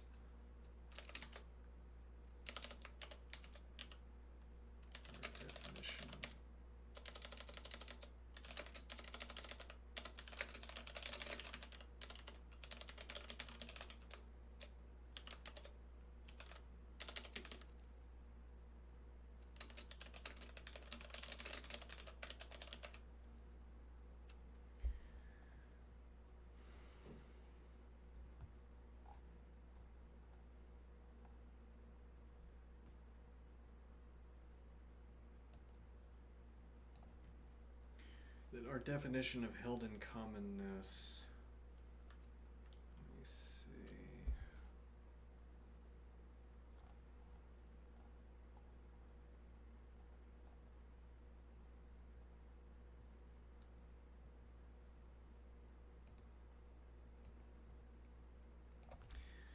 that our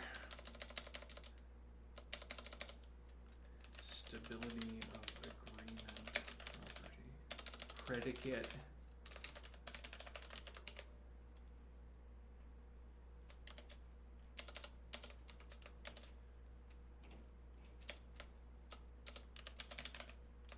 our stability of agreement predicate slash property serves a similar rule if we replace we find a way to restructure this sentence like this. If we find a way to restructure the definition so that disagreement is replaced with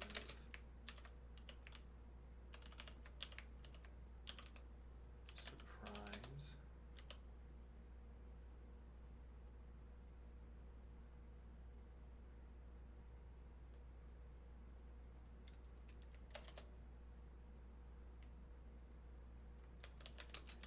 this stability of agreement to predicate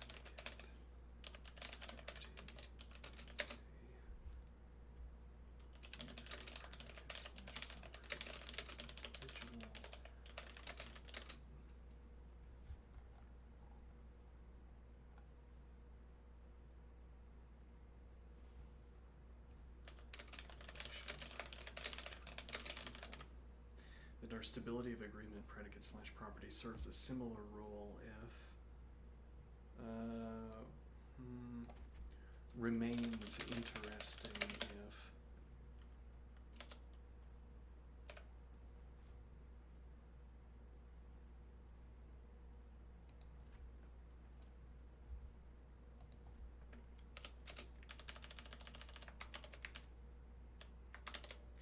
that our stability of agreement predicate slash property remains interesting if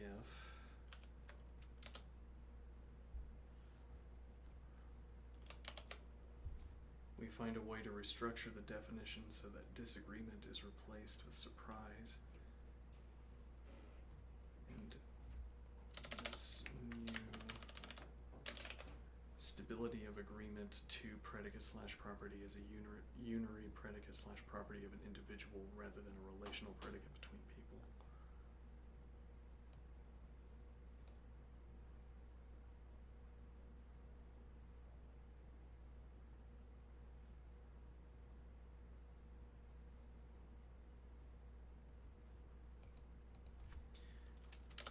Disagreement with experience surprise or witness a deviation, witness a divergence from expectation.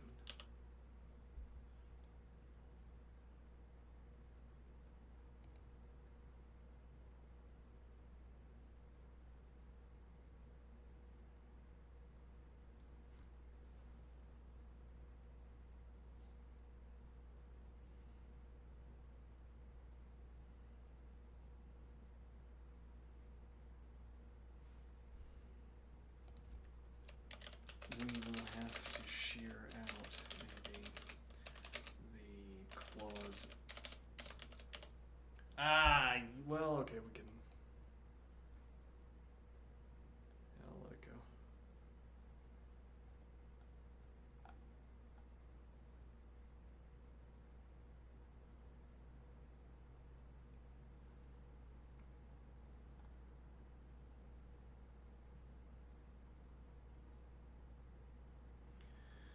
Our stability of agreement predicate slash property remains interesting if we find a way to restructure the definition so that disagree is replaced with experience, surprise, or witness a divergence from expectation. And this new stability of agreement to predicate slash property is a unary predicate slash property of an individual rather than a relational predicate between people. We will have to shear out maybe the clause. Let me see. So for my own edification, we will have to shear out the clause.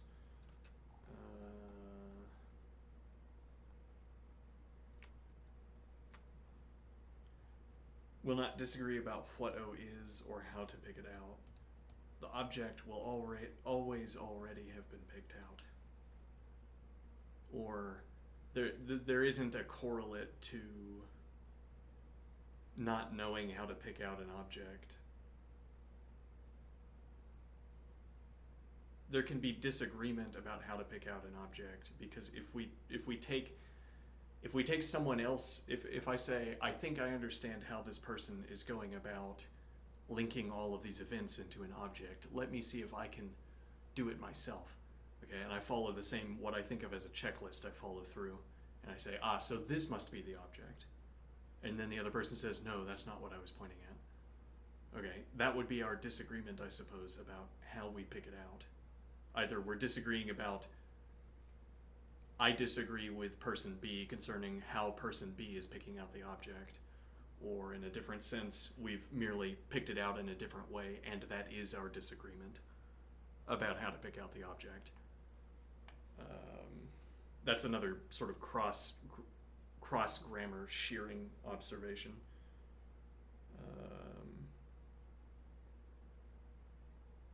Where, what do we take our disagreement to be about? Is it about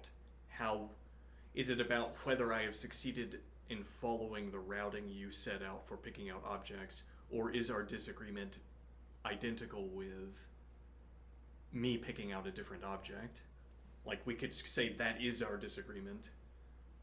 Our disagreement consists in picking out different objects, as opposed to saying that our disagreement consists in a disagreement about the proper routing to arrive at an object, to finish picking out an object.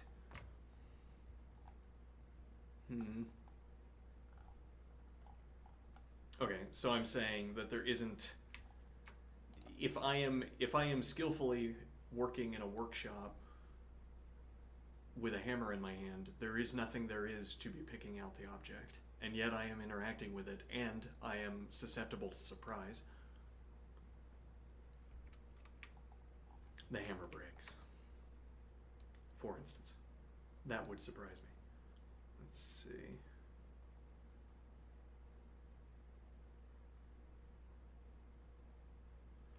Old binary form, A and B hold X in common. For every practically relevant situation S, A and S and B and S will not disagree about what X is or how to pick it out. New unary form, A is stably oriented to X, or X is expectation stable for A. For every practically relevant situation S foreseeable by A and S will not be surprised, no violated expectation when required to pick X out or act upon it.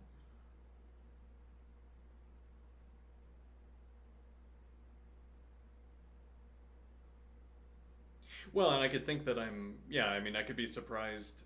I think I'm picking up a heavy object, and it turns out that it's a heavy container, right? Well, and I am picking out the container, to be sure, and then I pick up the container, and I'm surprised by how light it is. And that surprise is a coincidence between, it's a coincidence between all of the tingles in the spine and everything.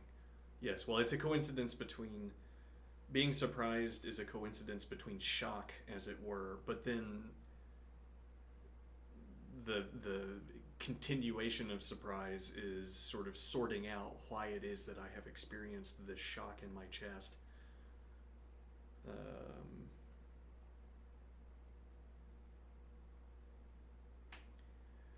So A is stably oriented to X, or X is expectation stable for A. For every practically relevant situation S foreseeable by A and S will not be surprised, no violated expectation when required to pick X out or act upon it. Note/translations. Foreseeable by A keeps the clause internal to the agent's own horizon rather than invoking someone else's.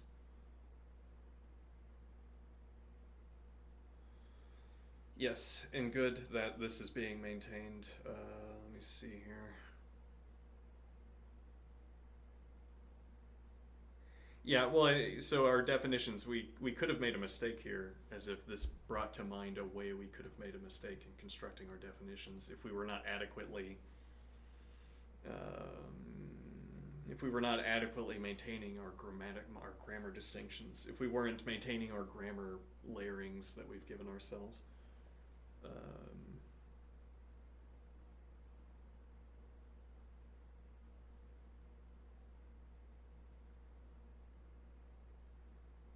A and S will not be surprised, no violated expectation when required to pick X out or act upon it. Though then that also means we need something that is like a convergence of habits, except instead of the binary form, we need the unary form. So what is a convergence of habit in the unary form? Pick X out or act upon it preserves the practical test, pointing, renaming, running, etc.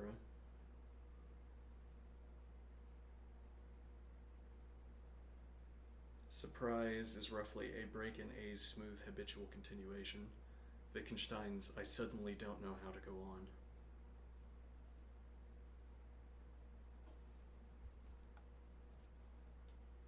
Why this version is still interesting. Bridges inner and outer.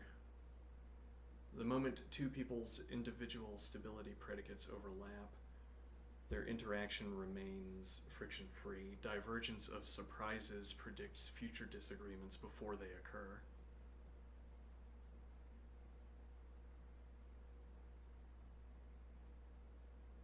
Yes, actually, it's like you can have disagreement because we expected the event to unfold in different ways.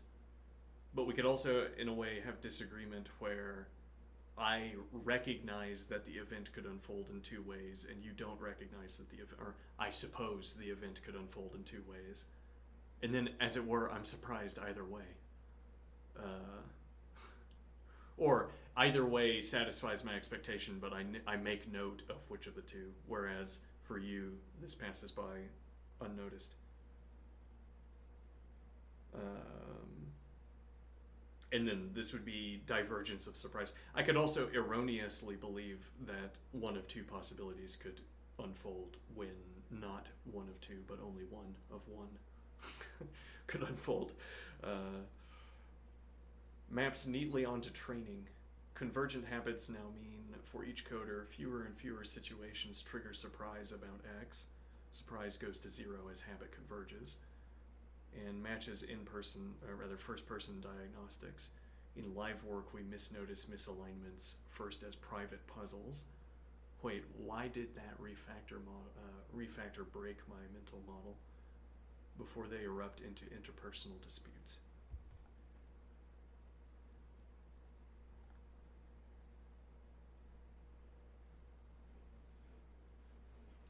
Applying it to our coder vignette. Let X the deployment object / event. Alright. Coder A's stability predicate failed the moment the runtime mutability issue arose. A was startled. Oh, that counts as another object to you. Coder B only felt smoothness, so B's predicate still held. Their interaction then publicly confirmed a divergence whose roots were already present as a mismatch of private surprise boundaries.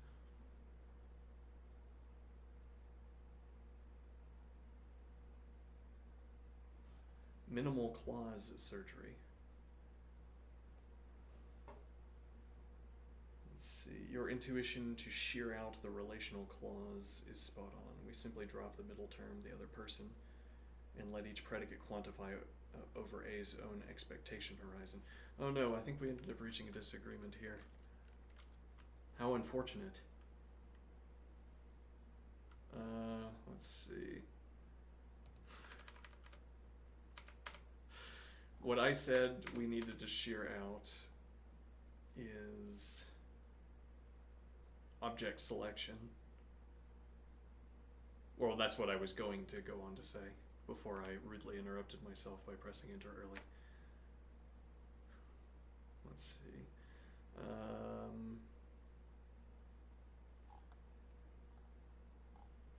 back up here where I'm more familiar with this case. How to pick it out. We have already picked it out. Always already I have picked it out.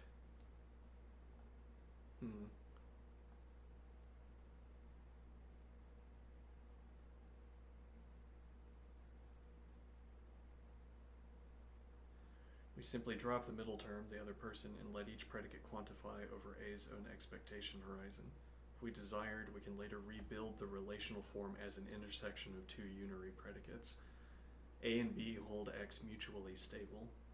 if and only if x is expectation stable for A and expectation stable for B, and their predicted reference acts co-satisfy. Well, no one said jargon was about jargon. Nobody said jargon was about pronounceability. A and B hold x mutually stable, if and only if x is expectation stable for A and expectation stable for B, and their predicted reference acts co-satisfy. Directions this opens. Surprise profiling. Design experiments that expose each coder to edge cases and log when surprise first surfaces. Training analytics. Measure how onboarding practice reduces the surprise set size over time. Philosophical loopback. Reread Wittgenstein's question, how do I know how to go on, as the moment expectation stability momentarily fails. I can flesh out any of these, craft concrete tests, or align the new unary schema with subsequent passages and remarks on the foundations. Just let me know which path you'd like to pursue next. All right.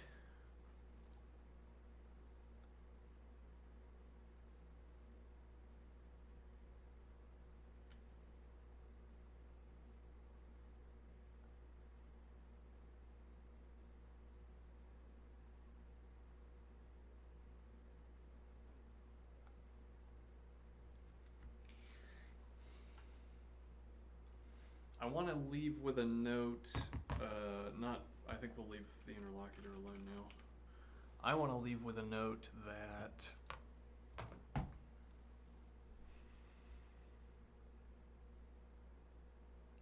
what we said before about, and I think the model, our interlocutor captured this quite effectively. Let's see. At some point, let me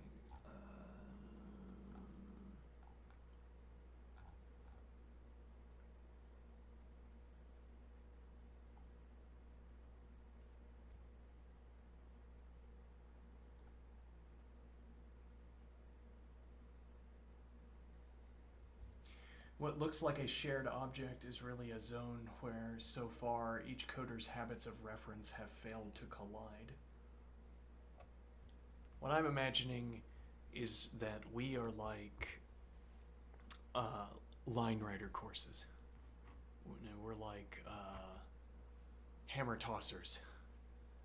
We take the hammer and we go around in circles, and then, whoops, I let go of it too early.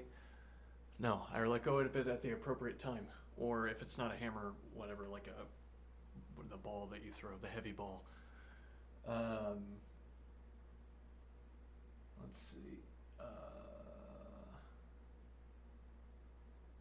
What looks like a shared object is really a zone where, so far, each coder's habits of reference have failed to collide.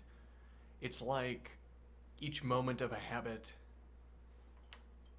is like a straight line off of a curve. Okay, and we have a sort of inertia that carries us forward in a straight line until we deviate from the curve far enough that we're surprised. So like tangent lines to the curve, sure.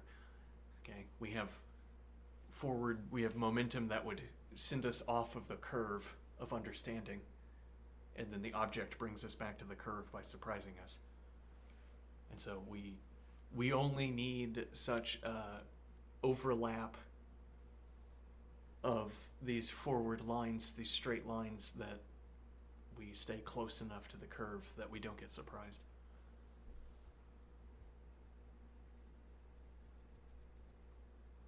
Well, and the incomprehensibility of that description is why we have to be careful and think carefully before we talk. Yes. Okay. Now, I am going to go eat dinner, and then I will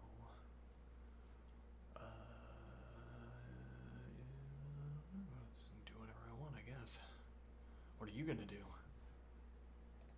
All right. See you soon.